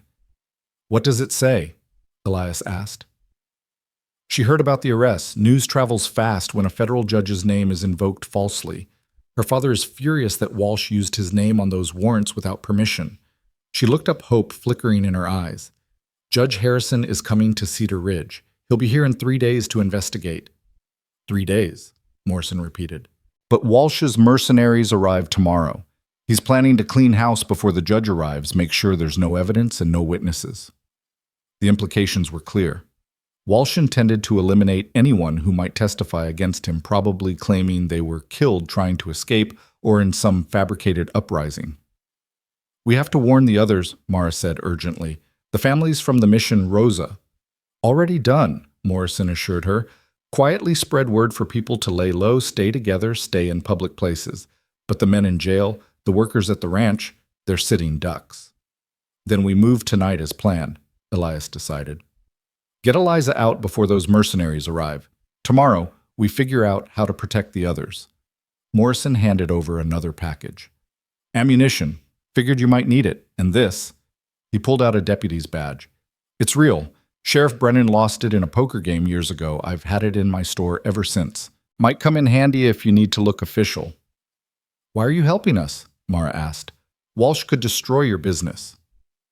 Morrison was quiet for a moment. "My daughter would have been about Eliza's age.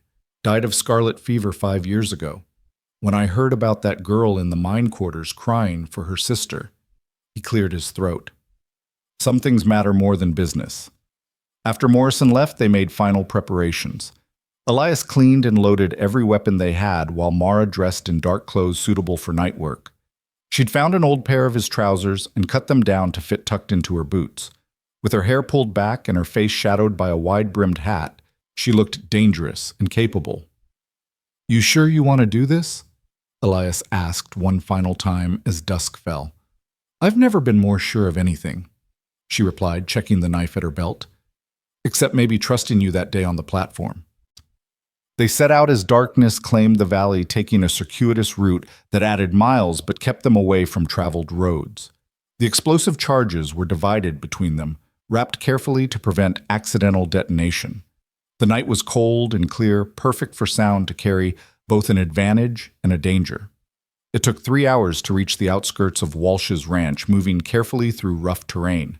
They could see lights in the main house, hear music and laughter. Walsh was celebrating his victory over the prayer-meeting rebels. "Arrogant bastard," Mara whispered, "throwing a party while people suffer in his jail and his mines." They circled wide toward the horse paddock, staying low and moving between patches of shadow. The bloodstock Walsh prized so highly were in a large corral near the main barn, 24 magnificent animals worth more than most people would see in a lifetime. Elias set the charges carefully around the corral's perimeter, hiding them in brush and against fence posts. The fuses were cut to different lengths. Some would blow in 30 minutes. Others in 35, creating a rolling series of explosions that would send the horses into prolonged panic. "Remember," he whispered to Mara, "once these go off, we have maybe 10 minutes before someone thinks to check the quarters. We get in, find Eliza, get out. No heroics." She nodded, though he could see the struggle in her eyes. Leaving the others behind went against every instinct she had.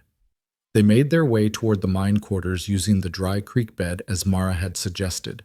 The buildings looked even more dismal up close, unpainted wood structures that seemed to huddle against the cold windows covered with burlap instead of glass. A small fire burned in a barrel between the buildings, providing the only light.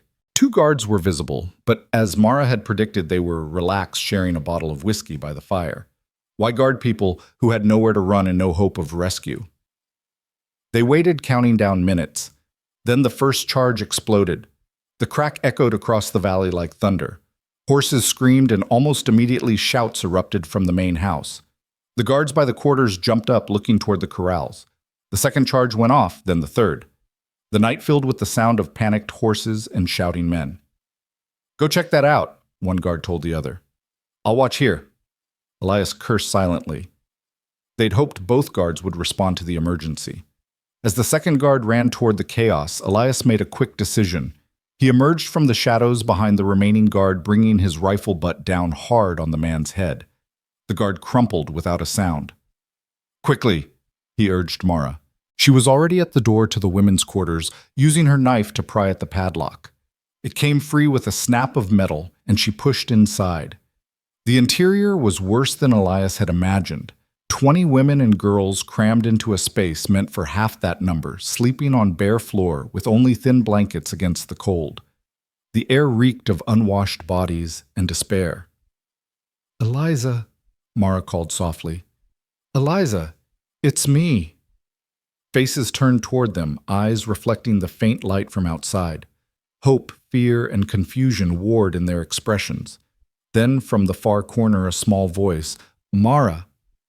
A girl stumbled forward so thin and dirty, Elias wouldn't have recognized her as Mara's sister without the familiar eyes, the same brown as Mara's left eye, wide with disbelief.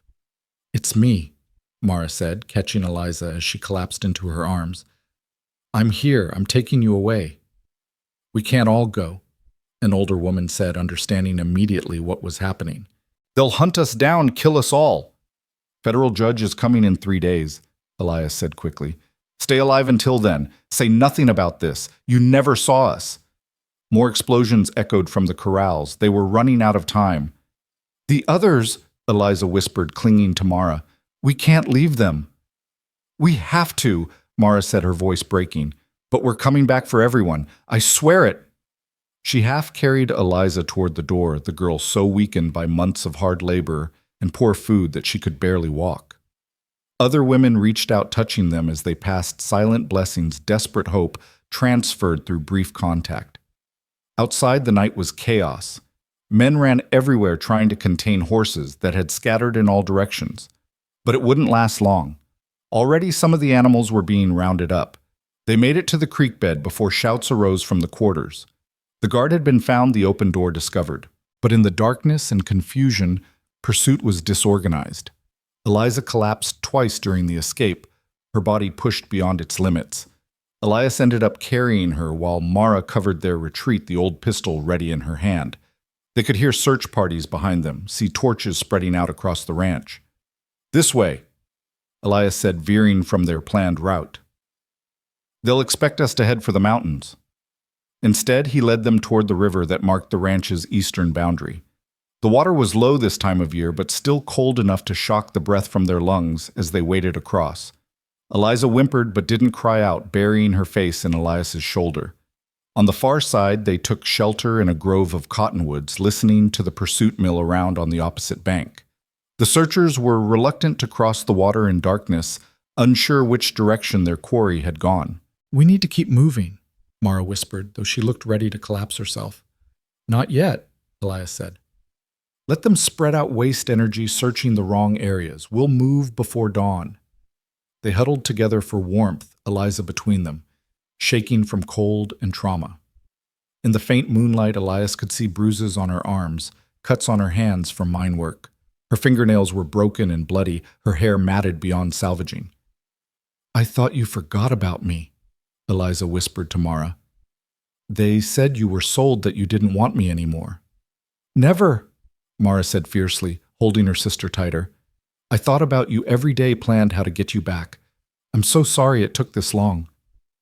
"The others helped me," Eliza said. "Maria especially, before she died. She said you were strong, that you'd find a way." "Maria Valdez." Eliza nodded. "She protected the younger girls, shared her food even when there wasn't enough. They killed her for it, for being kind." Mara and Elias exchanged glances over Eliza's head, another crime to add to Walsh's account. As the search parties moved further away, they began their careful journey back to the mountain. Elias carried Eliza most of the way, her weight negligible compared to the loads he was used to hauling. Mara walked beside them, alert for any sign of pursuit, but the night remained quiet except for distant shouts from the ranch. Dawn was breaking as they finally reached the cabin, all three of them exhausted beyond measure. Elias set Eliza gently on the bed while Mara immediately began heating water for washing and tending wounds. In the growing light, Eliza's condition was even more shocking. Months of malnutrition had left her skeletal, her skin stretched tight over prominent bones. Infected cuts covered her hands and arms. Her feet were so damaged from inadequate shoes that several toenails were missing. "My God." Mara breathed, tears running down her face as she began cleaning her sister's wounds. "What did they do to you?" "Nothing special," Eliza said with heartbreaking matter-of-factness. "This is how everyone looks in the quarters. I was actually lucky some of the girls had it worse." While Mara tended to Eliza, Elias kept watch from the window. It wouldn't take Walsh long to figure out where Eliza had been taken. The question was whether he'd risk a direct assault on the cabin or try more subtle means. "Riders," he announced around midday. 6 of them. But they're stopping at the tree line. Mara joined him at the window, leaving Eliza sleeping on the bed. The riders sat their horses just visible through the trees, watching the cabin. "They're not attacking," Mara observed. "No, they're containing us, keeping us here while Walsh makes other plans." Elias frowned. "Those mercenaries Morrison mentioned, they arrived today." As if in response to his words, one of the riders produced a white flag riding slowly toward the cabin.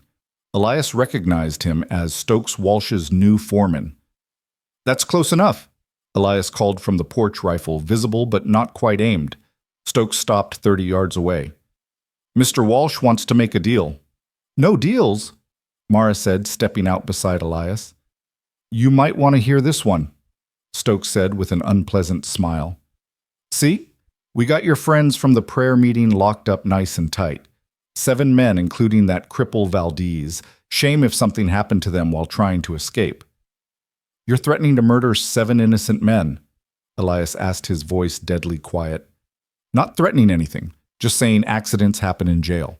Desperate men do desperate things." Stokes shifted in his saddle. "But Mr. Walsh is a reasonable man. Return the girl and those men go free. Simple trade." "And if we refuse?" Mara asked, though she already knew the answer.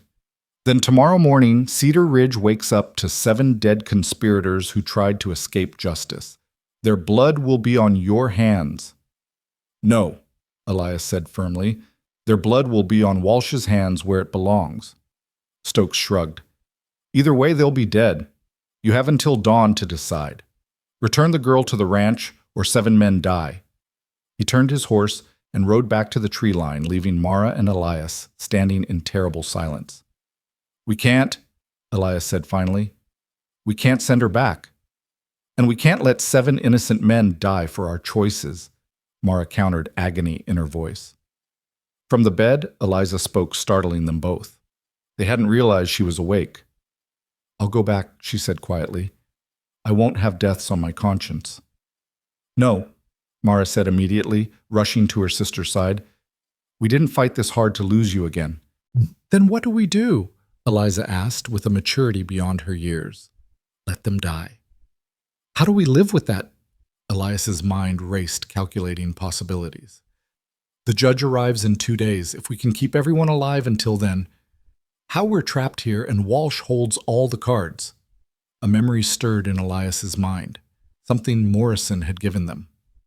Maybe not all the cards, he said slowly, pulling out the deputy's badge. This might be worthless, or it might be just enough to cause confusion. What are you thinking, Guilles? Mara asked. I'm thinking Walsh isn't the only one who can hire help.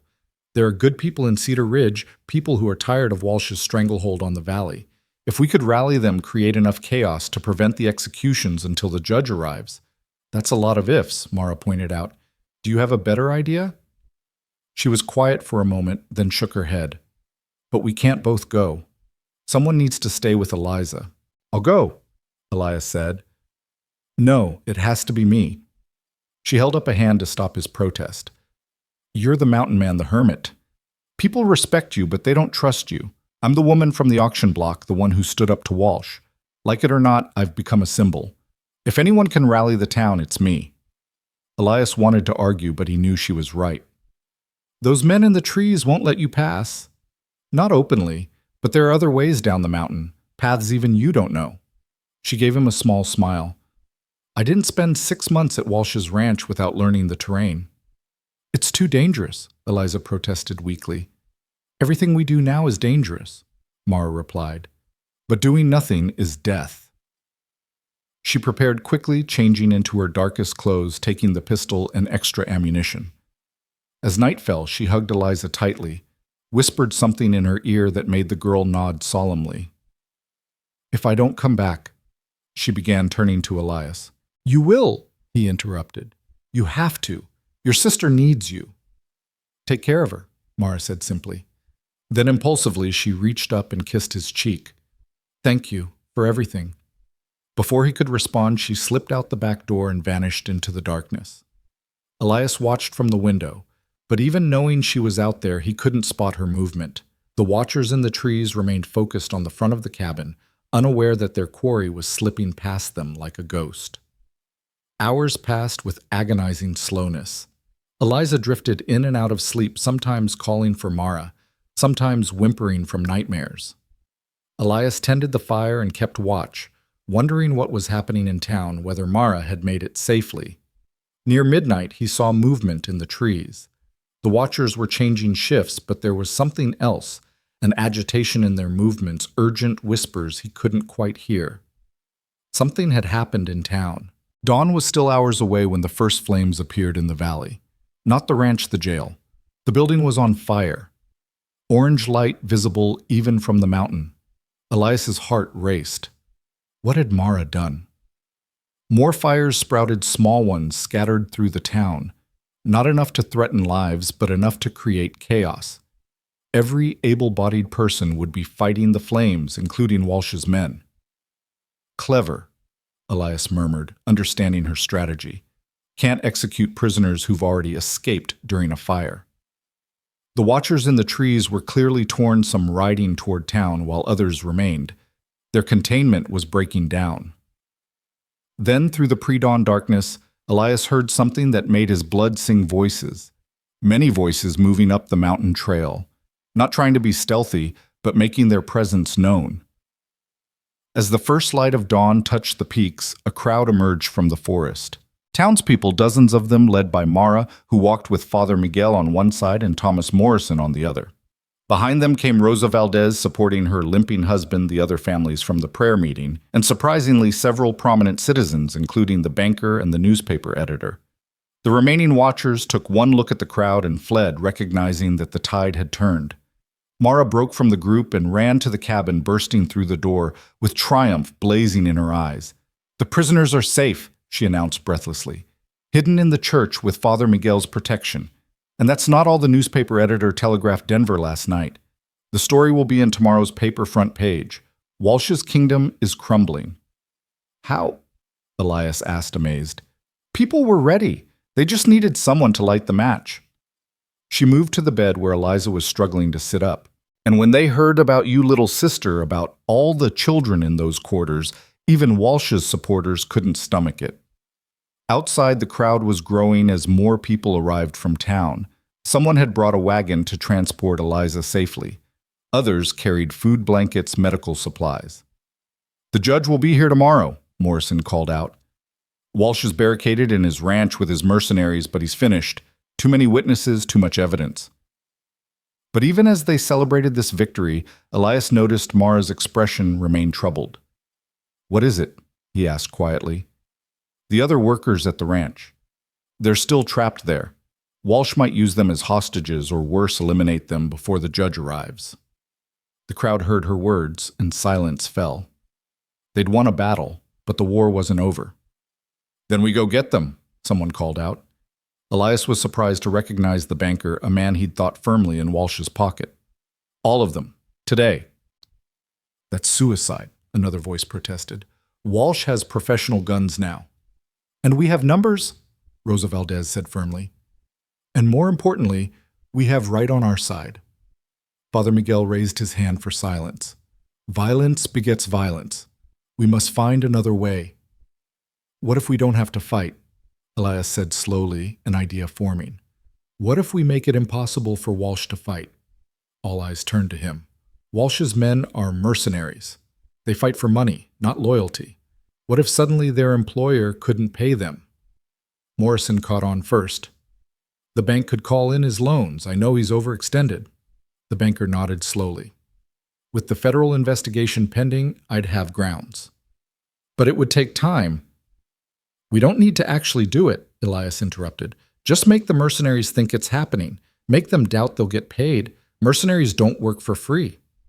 Mara was smiling now, that fierce expression he'd come to treasure. "And if we could get word to the workers that help is coming, that they should be ready." The planning began in earnest, the crowd organizing with surprising efficiency. Some would spread word about Walsh's financial troubles. Others would create diversions. A brave few volunteered to sneak close to the ranch and communicate with the workers. "I'm going too," Eliza said, trying to stand. "You can barely walk," Mara protested. "I don't need to walk." "But those workers know me, trust me. If they see I'm free, they'll believe rescue is possible." It was dangerous, but she was right. Hope was as powerful a weapon as any gun. As the sun climbed higher, the unlikely army prepared to march on Walsh's ranch. Elias stood with Mara, watching the crowd with amazement. "3 days ago you were on an auction block," he said. "Now you're leading a revolution." "3 days ago I was alone," she corrected. "Now I have an army, and more importantly, but..." She looked at him with those remarkable eyes. "I have a partner." The crowd began moving down the mountain, their voices rising in an old Spanish hymn Father Miguel had started. It was a song of deliverance, of chains breaking and captives going free. Walsh had made a critical error. He thought fear would keep people in line, but he'd forgotten that desperation breeds courage, and that sometimes all it takes is one person standing up to inspire hundreds to follow. As they marched toward the final confrontation, Elias felt something he hadn't experienced since Margaret's death, not just purpose, but joy. The hermit of Thunder Mountain had found more than a partner in Marrakeen. He'd found a reason to rejoin the world, to fight for something beyond mere survival. Behind them, Eliza rode in the wagon, wrapped in blankets but with her head held high. Around them, the people of Cedar Ridge marched together, Mexican and Anglo, rich and poor all united against a common enemy. And ahead Walsh's ranch waited its owner about to learn that money and guns were no match for a community that had finally found its courage. The crowd moved like a river down the mountain road, their hymn echoing off the valley walls. As they approached the outskirts of Walsh's ranch, the singing gradually died away, replaced by a tense silence. The main gate came into view, and behind it, a line of armed men, the mercenaries from Denver, their rifles gleaming in the morning sun. "That's far enough," called out their leader, a scarred man with cold eyes, who looked like he'd killed for far less than Walsh was paying him. "This is private property. Turn around now or we open fire." Father Miguel stepped forward, his weathered hands raised in a gesture of peace. "We've come for the workers. Let them go, and there need be no violence." The mercenary laughed an ugly sound that made several people in the crowd step back. "The workers are Mr. Walsh's legal property. You want to dispute that, take it up with the courts." "The federal court is already involved," Morrison called out, producing a telegram. "Judge Harrison arrives tomorrow. Any violence against civilians will be prosecuted to the fullest extent of the law." The mercenary's eyes narrowed, but before he could respond, a commotion arose from behind the ranch buildings. Smoke began rising from the direction of the mine quarters. Not the controlled smoke of a chimney, but the black billowing clouds of a structure fire. "The quarters are burning," someone in the crowd shouted. The mercenaries turned in confusion, some moving toward the fire, others maintaining their position at the gate. In that moment of chaos, Elias saw their opportunity. "Now," he whispered to Mara. She produced the deputy's badge Morrison had given them and held it high. "By the authority vested in me by the federal court, I order you to stand down and allow us to assist with the fire." It was a bluff of magnificent proportions. The badge gave her no such authority, but in the confusion with smoke rising and crowds pressing forward, the mercenaries hesitated. That hesitation was enough. The crowd surged forward not violently, but with determined purpose, flowing around the mercenaries like water around stones. Some ran toward the fire with buckets, others toward the quarters to help evacuate workers. The mercenaries outnumbered 20-1, and uncertain of their legal standing, fell back rather than open fire on unarmed civilians. Elias and Mara ran toward the burning quarters, where workers were stumbling out coughing from smoke. The fire had started in the men's building later. They would learn it was deliberately set by the workers themselves when they'd seen the crowd approaching, knowing it would provide the distraction needed for escape. "This way," Mara shouted, directing confused and frightened people toward the waiting wagons that townspeople had brought. "You're safe now. You're free." But even as workers poured out of the quarters, Elias noticed something troubling. "Where's Walsh?" Mara looked around, her face paling. "And where's Stokes?" The answer came in the form of gunshots from the main house. Not the random fire of panic, but measured, deliberate shots. Someone screamed, and Elias saw Rosa Valdez fall, blood spreading across her shoulder. "Take cover!" he shouted as more shots rang out. The crowd scattered, some dragging the wounded to safety, others taking shelter behind wagons and buildings. The mercenaries, seeing actual combat beginning, started to reform their line, though they seemed uncertain who they should be fighting. From an upper window of the main house, Walsh appeared, a rifle in his hands. "You want a war?" he shouted, his face contorted with rage. "I'll give you a war. Every one of you is trespassing. I have every right to defend my property, including the right to murder." Father Miguel called back, standing in the open, despite the danger, his arms around a terrified child who'd run from the quarters. "These are human beings, not property." "I have legal contracts," Walsh screamed, "signed and witnessed. Contracts obtained through fraud and coercion," a new voice said, strong and authoritative. Everyone turned to see a distinguished older man in a black suit stepping down from a carriage that had just arrived. "And I should know, since my name was used to authorize them without my knowledge or consent." Judge Harrison had arrived a day early. The federal judge walked through the chaos with remarkable calm, his presence commanding immediate attention. 2 federal marshals flanked him, their badges gleaming with unmistakable authority. "Mr. Walsh," the judge called out, his voice carrying the weight of federal law, "I order you to cease fire immediately and surrender yourself for questioning." "You have no authority here," Walsh shouted back, but uncertainty had crept into his voice. "I have every authority," Judge Harrison replied. including sworn affidavits from 7 witnesses detailing murder assault and illegal imprisonment on this property. He held up a sheaf of papers. Your victims found their way to my hotel last night despite your attempts to silence them. The mercenaries were backing away now, recognizing that the situation had fundamentally changed. Fighting civilians was one thing, fighting federal marshals was quite another. You, Judge Harrison addressed the mercenary leader. What's your name? Coleman, Your Honor. Jack Coleman, out of Denver. Mr. Coleman, are you aware that you've been hired to defend an illegal operation that makes you an accessory to Mr. Walsh's crimes? Coleman's scarred face went pale. We were told this was a legal property dispute, Your Honor. Protection of assets from theft and trespass. Then you were lied to. I suggest you and your men stand down immediately unless you want to face federal charges. The mercenaries lowered their weapons, stepping away from the gate. Without them, Walsh's position crumbled, but the man himself wasn't ready to surrender. You don't understand, Walsh shouted. I built this ranch from nothing. These people owe me everything.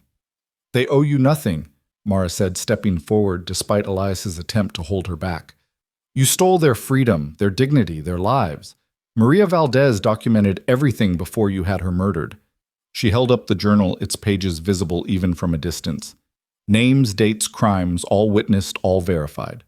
Walsh's rifle swung toward her. You, he snarled. This is all your fault. If you'd just submitted, none of this would have happened. If I'd submitted, you'd have destroyed me like you destroyed the others, Mara replied, not flinching even with the rifle pointed at her chest.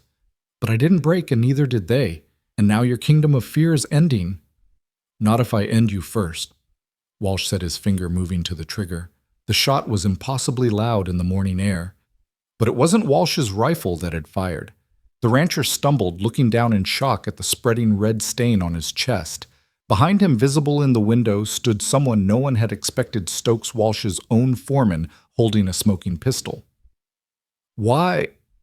Walsh gasped, falling to his knees. Because I'm tired of cleaning up your messes, Stokes said coldly, and because Judge Harrison offered me a deal testimony for immunity. You were going down anyway, Walsh. At least this way I don't go with you. Walsh collapsed forward, his rifle clattering across the floor. Some in the crowd cheered, others stood in shocked silence. Elias moved immediately to Mara, pulling her back from the line of fire, but the danger had passed. Judge Harrison nodded to his marshals. Arrest Mr. Stokes. Immunity doesn't mean freedom. He'll serve time, just not hang. He turned to address the crowd. As for the rest of you, any person held under an indenture contract on this property is hereby freed pending a full investigation. Those contracts are suspended by federal authority. The crowd erupted in celebration, former workers embracing their families, tears of joy mixing with the lingering smoke from the fire. But Elias noticed Mara wasn't celebrating. She was scanning the crowd, searching. Eliza, she said suddenly. Where's Eliza? They found her by the women's quarters, kneeling beside an elderly Mexican woman who hadn't made it out of the building in time. Eliza was holding the woman's hand, speaking softly to her in broken Spanish, offering comfort in her final moments. She was too weak to run, Eliza explained through tears when Mara reached her. The smoke her lungs. I couldn't leave her to die alone. Mara knelt beside her sister, and together they stayed with the old woman until she passed her weathered hand going slack in Eliza's gentle grip. It was a small tragedy in the midst of liberation, but it reminded everyone that freedom had come at a cost. Father Miguel performed last rites while the crowd stood in respectful silence. Then, as the sun climbed toward noon, the grim business of sorting through Walsh's crimes began in earnest. Judge Harrison set up a temporary court in Walsh's own dining room, a bitter irony that wasn't lost on anyone. One by one, workers came forward to testify their stories, painting a picture of systematic abuse that shocked even the judge's experienced marshals. How did this go on for so long? Judge Harrison asked at one point, genuine bewilderment in his voice. Because no one believed we mattered, Juan Valdez answered simply, Rosa beside him with her shoulder bandaged, but her spirit unbroken. We were poor, foreign, desperate. Easy to exploit, easy to ignore. Not anymore, the judge said firmly. Every crime will be documented, every victim compensated. Mr. Walsh's assets will be liquidated to pay reparations. As the afternoon wore on, Elias found himself standing outside with Mara watching as families were reunited and workers walked freely for the first time in months or years. Eliza sat nearby wrapped in blankets, but refusing to go rest, needing to witness this moment of liberation she'd dreamed of for so long. "What happens now?" Mara asked quietly. "The judge will need weeks to sort through everything," Elias replied. "Testimony to record assets to distribute crimes to prosecute. It'll be a long process." "I meant what happens to us." She clarified, those remarkable eyes finding his. "You bought a woman at auction and ended up leading a revolution. Not exactly what you planned when you came down from your mountain." "No," he agreed. "But then again, hiding in the mountains wasn't much of a plan either, just existence without purpose. And now," he looked at her, this fierce, scarred, beautiful woman who'd awakened something in him he'd thought dead forever. "Now I think maybe it's time to stop hiding." Before she could respond, Thomas Morrison approached with Judge Harrison's daughter, Catherine, who had arrived with her father. Catherine was everything the rumors suggested, young, passionate, and absolutely furious about what she'd discovered at the ranch. "Miss Keene," Catherine said, taking Mara's hands in hers, "Father has told me about your courage. I want to help. There's work to be done here, but also in Denver and Washington. The country needs to know what happened here to make sure it can't happen again." "I'm no activist," Mara protested. "I just wanted my sister back." "The best activists never set out to be," Catherine replied. "They're just people who couldn't stand by and watch injustice. People like you." As they talked, Elias noticed movement near the burned quarters. Some of the workers weren't leaving, instead gathering in small groups, talking anxiously. He moved closer to listen. "Where will we go?" one woman was asking. "We have no homes, no money, no work." "The ranch needs workers," a man replied. "Maybe the judge will let us stay work for real wages." "After everything that happened here," another protested, "this place is cursed." Elias returned to where Judge Harrison was holding court. "Your Honor, what's to become of the ranch itself?" The judge looked up from his papers. "It will be sold to pay reparations, I expect, though finding a buyer for a property with such a dark history won't be easy." "What if the workers bought it?" Elias suggested. "Collectively. Used their reparation money to purchase shares. They know the land, the operations. They could run it as a cooperative." Judge Harrison's eyebrows rose. "That's actually not a bad idea. It would require organization leadership, but..." He looked thoughtful. "Miss Keene, would you consider staying to help organize such an effort?" Mara looked at Eliza, who nodded eagerly. "The workers trust you," Eliza said. "You stood up for them when no one else would." "I know nothing about running a ranch," Mara protested. "But you know about fighting for people," Morrison interjected. "And there are plenty here who know the practical side. Together..." The idea took hold quickly, spreading through the gathered workers like wildfire. By evening, an impromptu meeting had formed in the yard with Father Miguel helping to translate and organize the discussion. The possibility of owning the land they'd been forced to work, of building something positive from Walsh's evil empire, energized people who'd seemed broken just hours before. As night fell, Elias found himself back at Walsh's house, now transformed into a makeshift headquarters for the federal investigation. The man himself had been laid out in the barn awaiting burial. No one mourned him. Stokes was in custody, providing detailed testimony about Walsh's crimes in exchange for a reduced sentence.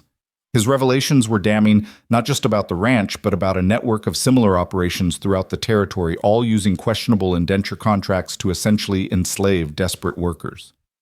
"This is bigger than just one ranch," Judge Harrison told Elias and Mara privately. "We're going to need witnesses willing to testify in federal court, possibly for months. Are you prepared for that?" "We've come this far," Mara said firmly. "We'll see it through." Later that night, they made their way back to Elias's cabin, bringing Eliza with them. The girl was exhausted, but insisted she felt safer on the mountain than anywhere in the valley. As they climbed the familiar trail, Elias noticed how different it felt. For 3 years, this had been his escape route, his path away from humanity. Now it felt like a road home. The cabin was as they'd left it that morning, though it felt like a lifetime had passed. Elias built up the fire while Mara settled Eliza in the bed, the girl falling asleep almost instantly, despite the day's trauma. "She's strong," Mara said softly, watching her sister sleep. Stronger than I gave her credit for. Strength runs in the family, Elias observed. They sat by the fire, processing the day's events in companionable silence. Finally, Mara spoke. Catherine Harrison wants me to go to Denver with her, to speak at rallies, write articles about what happened here, to turn this into a larger movement for workers' rights. Elias felt something cold settle in his chest. Will you go? I don't know. Eliza needs stability time to heal, and the ranch cooperative will need help getting started. But Catherine's right. If we don't tell this story widely, it'll happen again elsewhere. You could do both, Elias suggested, though the words hurt to say. Go to Denver for a few weeks, then come back. I could look after Eliza while you're gone. Mara turned to study him, firelight dancing across her scarred face. Is that what you want? For me to leave? I want you to do what's right, he said carefully. You've found your voice, your purpose. I won't be the one to silence it. My purpose, she repeated thoughtfully. For 6 months, my only purpose was survival. Then it was saving Eliza. Then freeing the others. Now, she paused, seeming to gather courage. Now I think my purpose might be larger than any cause. What do you mean? Instead of answering directly, she moved closer to him on the bench they shared. Do you still think about Margaret? The question surprised him. Every day, but differently now.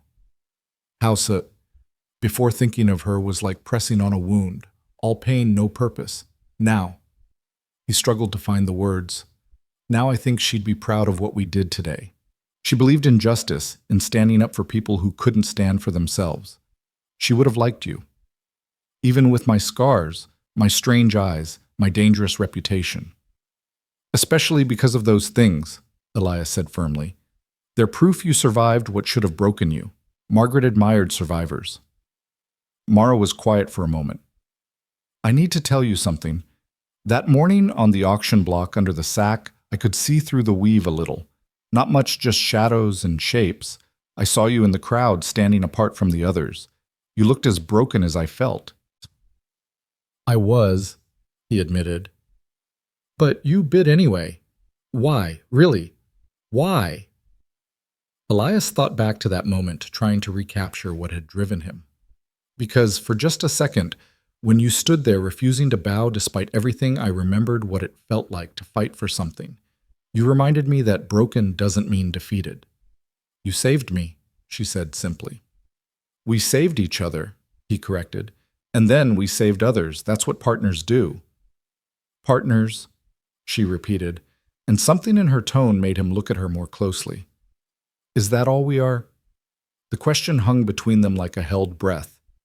3 days ago they'd been strangers, but those 3 days had contained more life, more purpose, more connection than the 3 years that preceded them. I'm not good at this, Elias said quietly. After Margaret, I shut down that part of myself. Told myself it was safer not to feel, not to care beyond basic survival. And now I'm terrified, he admitted, because I care about what happens to you more than I care about my own safety. Because when you kissed my cheek before going to town, I wanted to call you back, keep you safe, even though I knew you had to go. Because when Walsh pointed that rifle at you, I would have done anything, sacrificed anything to stop him from pulling that trigger. Mara reached out and took his hand, her fingers intertwining with his. I'm terrified too. I've been broken so many times I don't know if I have the pieces to build something new. But when I'm with you, I feel whole. Not fixed, not healed, but whole, despite the breaks. The Japanese have a word for that, Elias said, remembering something Margaret had once told him. Kintsugi, the art of repairing broken pottery with gold, making it more beautiful for having been broken. Gold seems a bit fancy for us, Mara said with a small smile. Maybe we use something more practical. Steel, perhaps, or stubbornness.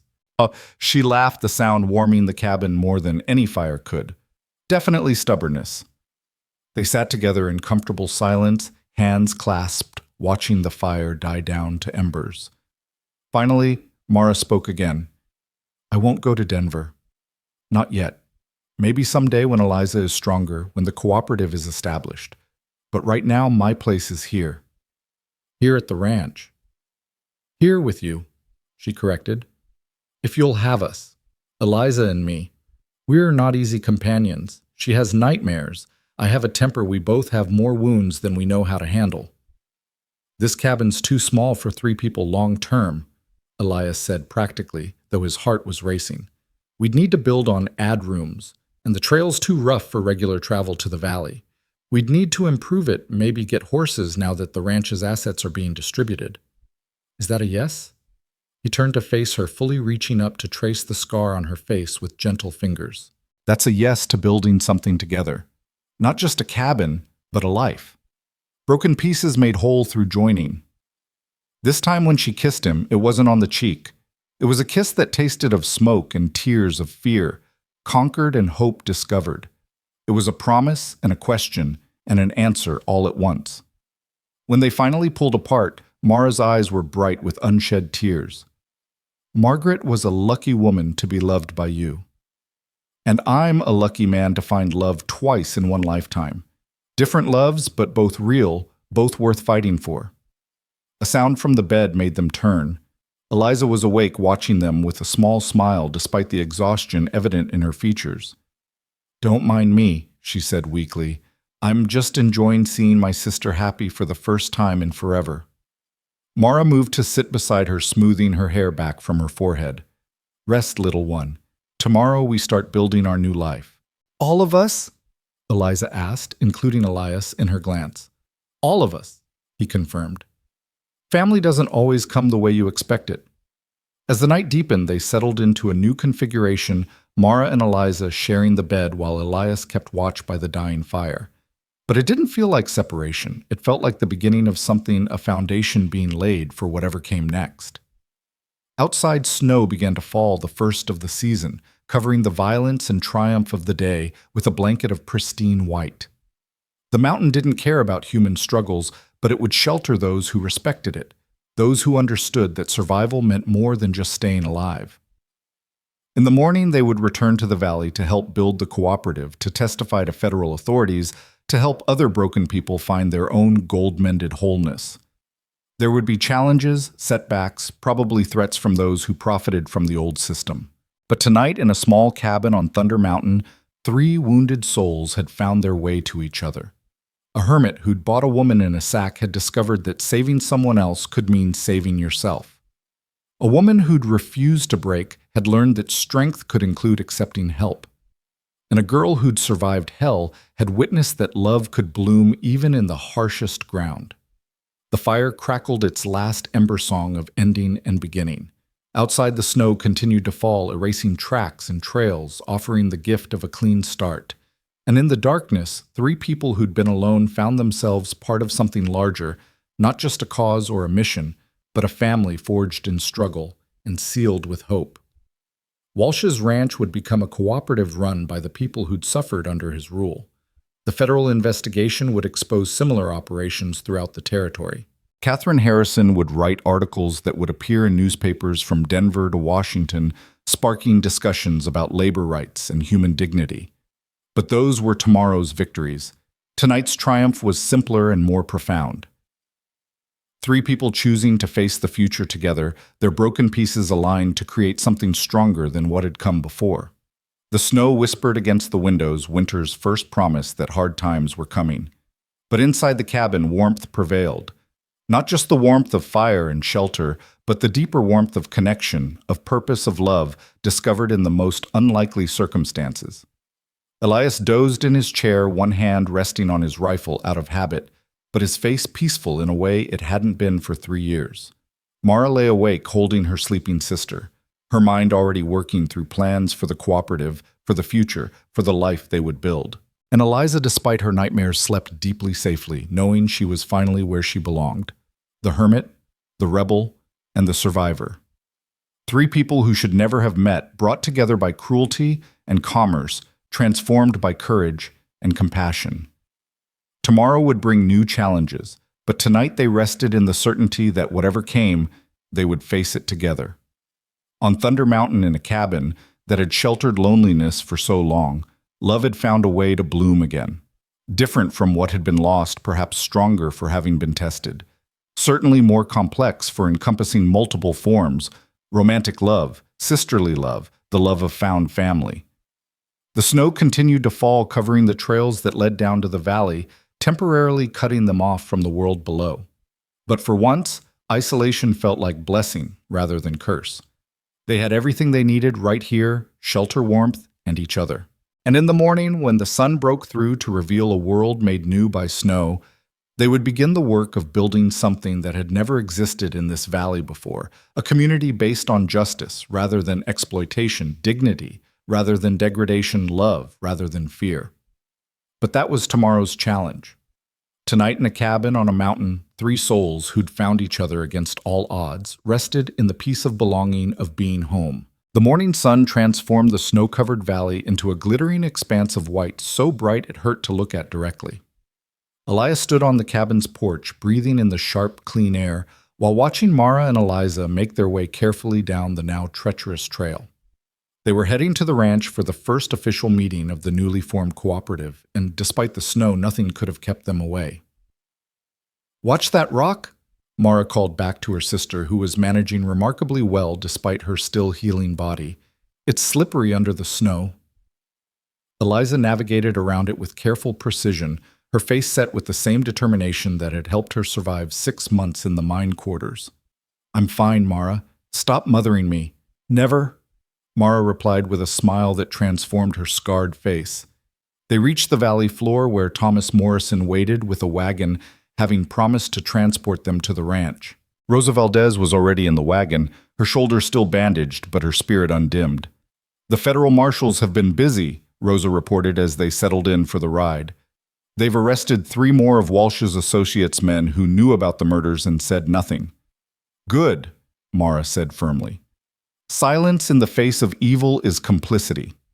The ranch looked different under its blanket of snow, almost peaceful, as if nature was trying to cover the sins that had taken place there. But as they approached, Elias could see the burned ruins of the quarters stark black against the white, a reminder that some things couldn't be hidden.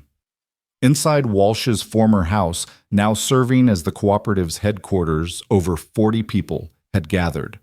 Former workers, townspeople who'd joined the cause, even some of Walsh's former customers who'd been horrified to learn the truth about their business partner. Judge Harrison sat at what had been Walsh's desk, Catherine beside him taking notes. "Before we begin," the judge said, calling the meeting to order, "I have news from Denver. The territorial governor has authorized emergency funds to help establish this cooperative. Additionally, several prominent businessmen shamed by their association with Walsh have offered to invest, asking only for fair return rather than control." A murmur of hope ran through the crowd. Real funding meant they could actually make this work, could transform Walsh's empire of exploitation into something beneficial for all. "We need leadership," Father Miguel said, standing to address the group. "People to make decisions, organize the work, represent us to buyers and banks." "I nominate Mara Keene," Rosa said immediately. She stood up when no one else would. "I'm not a rancher," Mara protested. "I don't know the first thing about cattle or crops." "But you know about fighting for people," Juan Valdez countered. "And we have plenty who know the practical side. What we need is someone we trust, someone who won't be corrupted by power." The vote was unanimous despite Mara's continued protests. Elias watched with pride as she finally accepted standing to address the group with that mixture of fierceness and vulnerability that had first caught his attention. "If I do this," she said, "I do it with conditions. Every major decision gets voted on by all members. Everyone who works shares in the profits, and we set aside funds to help other workers escape situations like ours." "The Underground Railroad for Indentured Servants," Catherine Harrison said with approval. "I like it." As the meeting progressed, organizing work teams and discussing immediate needs, Elias noticed Stokes being brought in under guard. The former foreman was scheduled to testify about Walsh's crimes, his freedom, depending on his cooperation. "There's something else," Stokes said when given permission to speak. "Walsh kept records, detailed records of every illegal deal, every bribe, every official he had in his pocket. He was paranoid about his associates betraying him, so he documented everything as insurance." "Where are these records?" Judge Harrison asked sharply. hidden in the mine. There's a sealed shaft supposedly too dangerous to enter. But it's not a real shaft, just a storage area Walsh created. Everything's in their documents gold he skimmed from investors, even photographs that could compromise half the territory's politicians. The judge immediately dispatched marshals to investigate, but Elias saw an opportunity. Your Honor, recovering those documents will be dangerous. The mine structure is unstable after years of neglect. You'll need someone who knows mountains, who understands rock and timber. You're volunteering, the judge asked. I am, but not alone. He looked at Mara. This is her fight as much as mine. It's too dangerous, Eliza protested. You just got each other. Don't risk it now. Some risks are worth taking, Mara said softly, touching her sister's cheek. And I need to see where you suffered. I need to understand what you survived. The group made their way to the mine entrance, a gaping wound in the hillside that seemed to exhale cold, stale air. The support beams were indeed rotting, and several had already collapsed, making the entrance a maze of fallen timber and loose rock. This is suicide, one of the marshals said flatly. We should dynamite it closed and forget whatever's in there. Those documents could free dozens of other workers, Mara argued, could expose corruption throughout the territory. We can't just abandon them. Elias studied the entrance with an experienced eye. It's doable, but we'll need to shore up supports as we go. And we'll need rope in case the floor gives way. They spent the next hour preparing gathering materials and equipment. Several former mine workers volunteered to help, their knowledge of the tunnels invaluable despite the trauma associated with the place. I worked this section, an older Mexican man named Carlos said, pointing to a hand-drawn map. The sealed shaft is maybe 100 feet in left side, but the tunnel narrows before you get there. Only one person can fit through at a time. As they prepared to enter, Father Miguel offered a blessing, and even those who weren't religious bowed their heads. The danger was real, and everyone knew it. Elias led the way, testing each footstep, examining every beam before trusting it with their weight. Mara followed, then 2 volunteers with the marshals waiting outside. The darkness was absolute beyond the first few feet, broken only by their lanterns that cast dancing shadows on the rough walls. This is where they kept you, Mara whispered, her voice carrying a weight of sorrow and rage.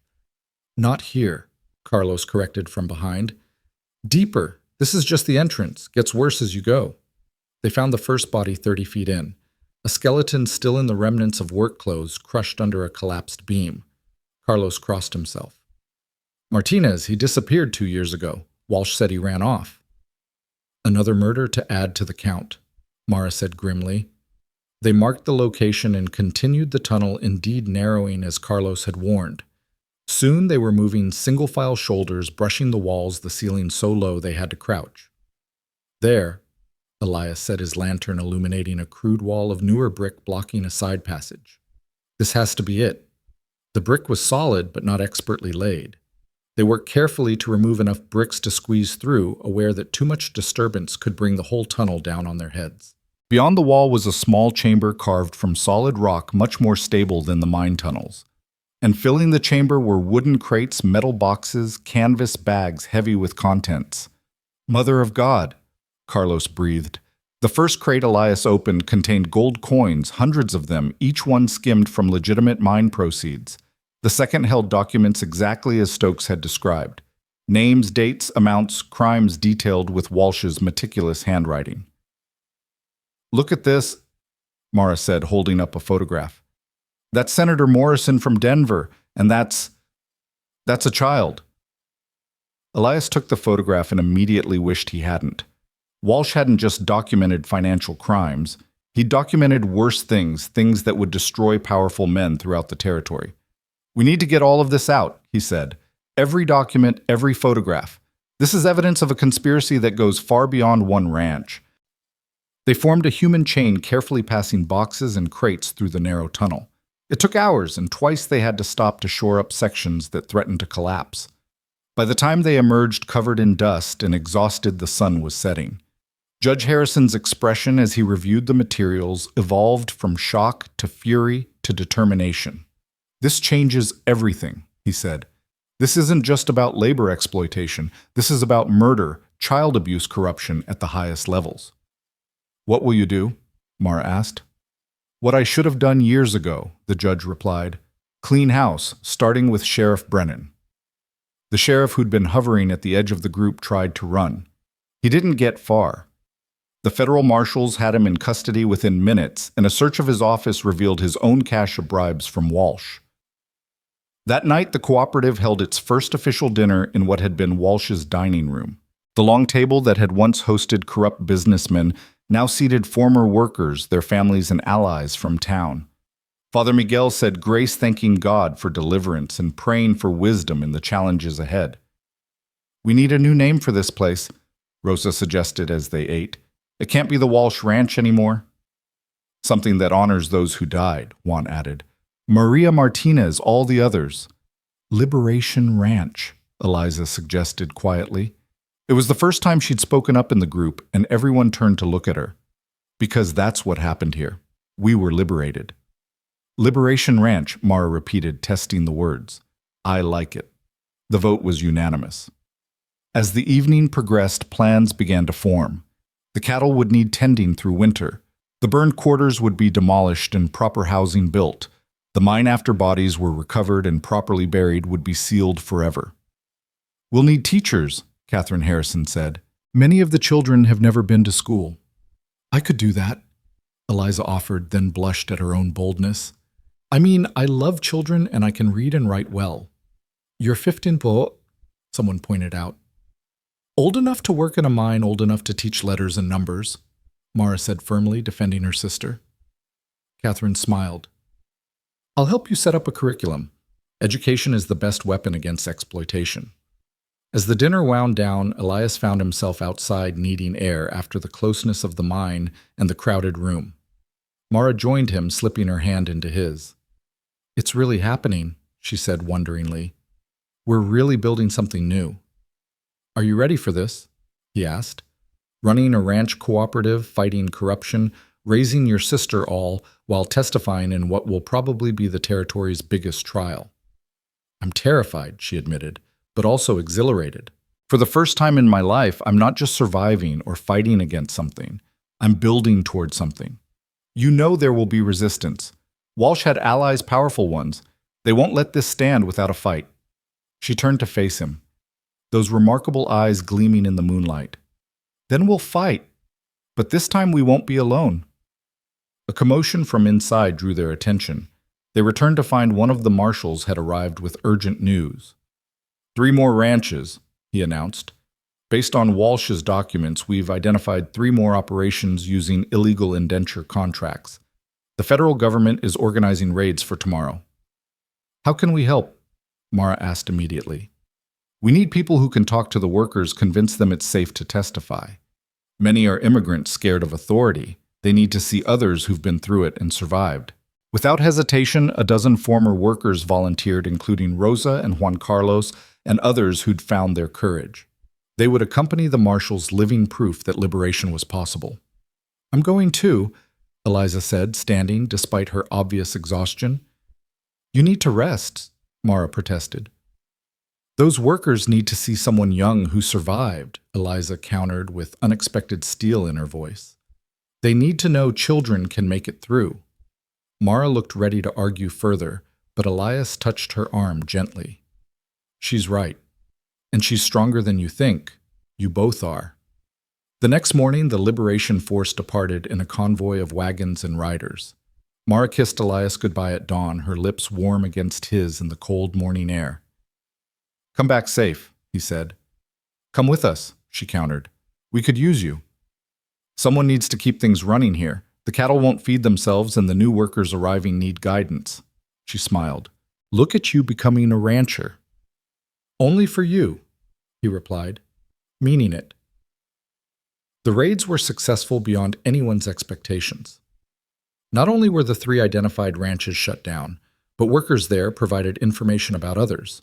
Within a week, the federal investigation had expanded to encompass dozen operations across 3 territories. The trials began a month later. Mara testified for 3 straight days, her voice never wavering as she described the horrors she'd witnessed and experienced. Eliza testified too, her youth and innocence making her words even more powerful. When she described children as young as 8 working in the mines, Several jury members wept openly. Stokes testified as promised, revealing the full extent of the corruption network. His testimony implicated a senator, 2 judges, and numerous businessmen. By the time he finished, the prosecutor had enough evidence to pursue charges against 43 individuals. Through it all, Liberation Ranch continued to operate and grow. The cooperative model proved successful, with workers motivated by sharing in profits rather than fear of punishment. The cattle thrived under proper care, and the spring harvest promised to be the best in years. Elias divided his time between the ranch and the cabin, improving the trail as promised, and building the additions needed for their growing household. Mara had officially moved in with Eliza, though she spent as many nights at the cabin as at the ranch. One evening in late spring, as wildflowers began to bloom across the meadows, Elias found Mara sitting by the creek that ran past the cabin. She was reading a letter, tears streaming down her face. "What's wrong?" he asked immediately, concerned. She handed him the letter. It was from Catherine Harrison, writing from Washington, D.C., where she'd gone to lobby for federal legislation protecting workers' rights. "The bill passed," Mara whispered. "The Fair Labor Standards Act. It outlaws the kind of contracts Walsh used. Sets minimum wages, maximum hours, safety requirements. Everything we fought for." "Then why are you crying?" "Because it's named after Maria Valdez, the Maria Valdez Labor Protection Act. She didn't die for nothing, Elias. Her words, her journal changed the entire country." He sat beside her, pulling her close as she wept for the woman who'd documented horrors while living them, who'd died trying to escape, but whose testimony had freed thousands. "We should tell Rosa and Juan," he said when her tears had subsided. "Tomorrow. Tonight, I just want to sit here with you and watch the sunset and remember that sometimes good wins." They sat in comfortable silence as the sun painted the mountains gold and pink. Below in the valley, Liberation Ranch bustled with activity as workers finished their day's labor and gathered for communal dinner. Smoke rose from chimneys of the new houses built where the quarters had stood proper homes with windows and insulation and dignity. "I've been thinking," Mara said eventually, "about the future." "What about it?" "The cooperative is established. The trials are almost over. Eliza is thriving as a teacher. The fight isn't over, but the crisis has passed." "Are you thinking of going to Denver? Catherine's offer still stands." Mara shook her head. "No, I'm thinking of something else entirely." She turned to face him, taking both his hands in hers. "I'm thinking about marrying the man who bought me for $35 and gave me freedom beyond price." Elias's heart stopped, then resumed at double speed. "Mara, unless you don't want—" He silenced her with a kiss that said everything words couldn't. When they finally pulled apart, both were breathless. "Is that a yes?" she asked with a smile. "That's a yes to everything. Marriage, partnership, building a life together on this mountain and in that valley. Yes to all of it." "Good," she said, then added with characteristic practicality, "because I'm pregnant." This time Elias's heart did stop for a full second at least. "What? How, when?" She laughed, that full, rich sound he'd come to treasure. "I think you know how. As for when, about 2 months ago, near as I can figure, the night after the first trial verdict came in." "A baby," he said wonderingly. "We're having a baby. Are you happy?" He thought about the journey that had brought them here. A widower hiding on a mountain. A woman with a sack on her head on an auction block. A desperate rescue. An unlikely revolution, a love neither had expected. And now new life growing from the ashes of so much death. "I'm more than happy," he said. "I'm whole." They were married a week later in the mission, Father Miguel presiding over a ceremony that brought together the entire valley. Former workers, townspeople, even some of the federal officials who'd stayed to oversee the transition. Eliza stood as Mara's maid of honor, healthy and bright-eyed, bearing little resemblance to the broken girl they'd rescued from the mine quarters. Thomas Morrison gave Mara away, having become a father figure to both sisters. Judge Harrison and Catherine returned from Denver for the ceremony, bringing news that 3 more territories had passed similar labor protection laws. "You started something," Catherine told Mara at the reception. "Something that can't be stopped." "We all started it," Mara corrected. "Every person who stood up, who testified, who refused to be broken. I was just the spark. They were the fire." As the celebration continued into the night, Elias found himself standing with Juan Valdez, who'd become the ranch's operational manager, his practical knowledge invaluable despite his missing leg. "Never thought I'd see this day," Juan said, watching couples dance in what had been Walsh's parlor. "My sister would be so proud." "She is proud," Elias said firmly. "Wherever she is, she knows her words change the world." "You really believe that in an afterlife?" Elias thought about Margaret, about all the souls lost to Walsh's greed. "I believe love doesn't die. It transforms, continues in the lives it touched. Your sister's love for justice lives on in every worker who's free because of her testimony." Juan nodded, wiping at his eyes. "Rosa's pregnant too, you know. We're naming the baby Maria if it's a girl." "Mara's pregnant as well." Elias shared the word, still feeling wonderfully strange to say. "Look at us," Juan said with a wondering laugh. "Building families on the bones of a tyrant's empire. If that's not justice, I don't know what is."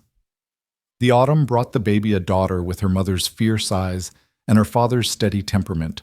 They named her Margaret Maria, honoring both past and present loss and liberation. Eliza proved a devoted aunt, often carrying the baby around the school. She'd established teaching her students that even the smallest person could change the world. The school had 40 students, now children, who would have been working in mines or fields, now learning to read and write and dream. Liberation Ranch flourished, becoming a model for cooperative farming throughout the territory. Delegations came from as far as California to study their methods, to understand how former slaves had become successful entrepreneurs. One winter evening, as snow again blanketed the valley, Elias and Mara sat in their expanded cabin, now a proper house, with rooms for family and frequent guests. Margaret Maria slept in her cradle while Eliza graded papers at the kitchen table. The fire crackled warmly, and the smell of bread baking filled the air. "Do you ever regret it?" Mara asked suddenly. "Giving up your solitude?" Elias looked around the room at the life they'd built, the love they'd cultivated, the hope they'd planted. "Solitude was never what I wanted. It was just all I thought I deserved. You showed me I was wrong." "You showed me I was stronger than I knew," she replied. "That being broken didn't mean being defeated." "We showed each other," he corrected, taking her hand. A knock at the door interrupted them. Eliza answered it to find Carlos, the former mine worker, now Liberation Ranch's mining consultant for their new safe copper operation. "Sorry to disturb," he said, "but there's news from Denver. They've arrested the last of the conspirators. The network is completely broken." "All of them?" Mara asked. "Every last one. Some are already making deals exposing other operations in other states. It's spreading like wildfire, this idea that workers are humans deserving of dignity." After Carlos left, they stood together on the porch, looking out at the valley transformed. Where once fear had ruled, community flourished. Where exploitation had thrived, cooperation bloomed. The mountain that had witnessed so much suffering now overlooked rehabilitation and renewal. "We did it," Mara said softly. "We really did it." "No," Elias corrected, pulling her close. "We started it. The next generation will finish it." He looked back through the window at Margaret Maria sleeping peacefully, at Eliza preparing lessons for tomorrow's students. "And they'll build something even better." As if in agreement, Margaret Maria stirred and made a small sound, not quite crying, more like announcing her presence in the world. Mara went to tend to her, and Elias watched his wife lift their daughter, the sight still capable of taking his breath away. The mountain man who'd hidden from humanity had become a husband, father, and pillar of a new community. The woman sold with the sack on her head had become a leader, mother, and symbol of resistance. The frightened girl in the mine quarters had become a teacher shaping young minds toward justice. From the ashes of Walsh's evil empire had risen something unprecedented, a community owned by those who worked it profitable without exploitation, strong without cruelty. It wouldn't last forever, Elias knew. Nothing did. But it would last long enough to prove it was possible to inspire others to plant seeds that would grow long after they were gone. The snow continued to fall, covering the valley in its annual blanket of renewal. But inside the cabin, warmth prevailed, the warmth of family chosen and created, of purpose, discovered through adversity, of love that had survived everything thrown against it. Elias stood in the doorway between past and future, watching his wife nurse their daughter, while his sister-in-law prepared to educate the next generation. Behind him lay 3 years of solitude and grief. Ahead stretched unknown years of challenge and joy, struggle and triumph. He thought of that day at the auction when he'd spent everything he had on a woman whose face he couldn't see. The crowd had called him foolish. Walsh had called him crazy. But standing here now, surrounded by the life they'd built together, he knew the truth. Sometimes the greatest treasures come disguised in burlap sacks. Sometimes the most beautiful love stories begin with chains. And sometimes, just sometimes, buying a rejected bride with a sack on her head turns out to be the best investment a man could ever make. The fire crackled its agreement. The snow whispered its blessing, and in her mother's arms, Margaret Maria opened eyes that were one brown, one green, a perfect blend of the fierce spirits who'd created her, a living symbol of the beauty that could rise from brokenness. Liberation Ranch slept peacefully in the valley below its residents, secure in homes they owned, earning wages they deserved, living lives they'd chosen. The mountain stood eternal guard, indifferent to human affairs, but sheltering those who respected its harsh truths. And in a cabin where loneliness had once reigned, love presided over a gathering of souls who'd found each other in the darkest of circumstances and chosen to build light together. The hermit and the rebel, the survivor and the teacher, the baby who would grow up free, all testament to the power of standing up, speaking out, and refusing to let evil have the last word. The story that had begun with cruelty and commerce had transformed into something neither Elias nor Mara could have imagined. Not just a love story, though it was certainly that. Not just a tale of justice, though justice had been served. It was proof that broken people could build beautiful things, that the rejected could become the cornerstone, that love could bloom in the harshest ground if given the chance. As the night deepened and the family settled into sleep, the mountains kept their silent vigil. They had witnessed the worst of humanity in Walsh's reign of terror. Now they witnessed the best people who'd suffered choosing to heal, who'd been broken, choosing to build, who'd been sold and bought, choosing to love freely. The last ember in the fireplace winked out, but the warmth remained. Tomorrow would bring new challenges, new opportunities to choose courage over fear, love over hate, community over isolation. But tonight in a cabin on Thunder Mountain, all was well. The mountain man had found his purpose. The woman with the sack had found her voice. The broken sister had found her strength. And together they'd found that sometimes the end of one story is just the beginning of a better one. Spring would come again as it always did. The snow would melt, flowers would bloom, and new life would emerge from ground that had seemed dead. Liberation Ranch would prosper, its model spreading across the country. The Maria Valdez Labor Protection Act would save thousands from exploitation. But those were tomorrow's victories. Tonight's triumph was simpler and more profound. A family sleeping peacefully in a home built on love survivors who'd become thrivers. Proof that even the darkest chapter doesn't have to be the final one. The mountain stood witness to it all, eternal and unmoved. But perhaps if mountains could approve, they would nod their snow-capped peaks in satisfaction. For on their slopes, humans had proven what they were capable of when they chose love over fear, justice over comfort, community over isolation. And in a cabin where the ghost of loneliness had finally been exorcised, 3 souls who'd saved each other slept the sleep of the victorious, the grateful, and the free.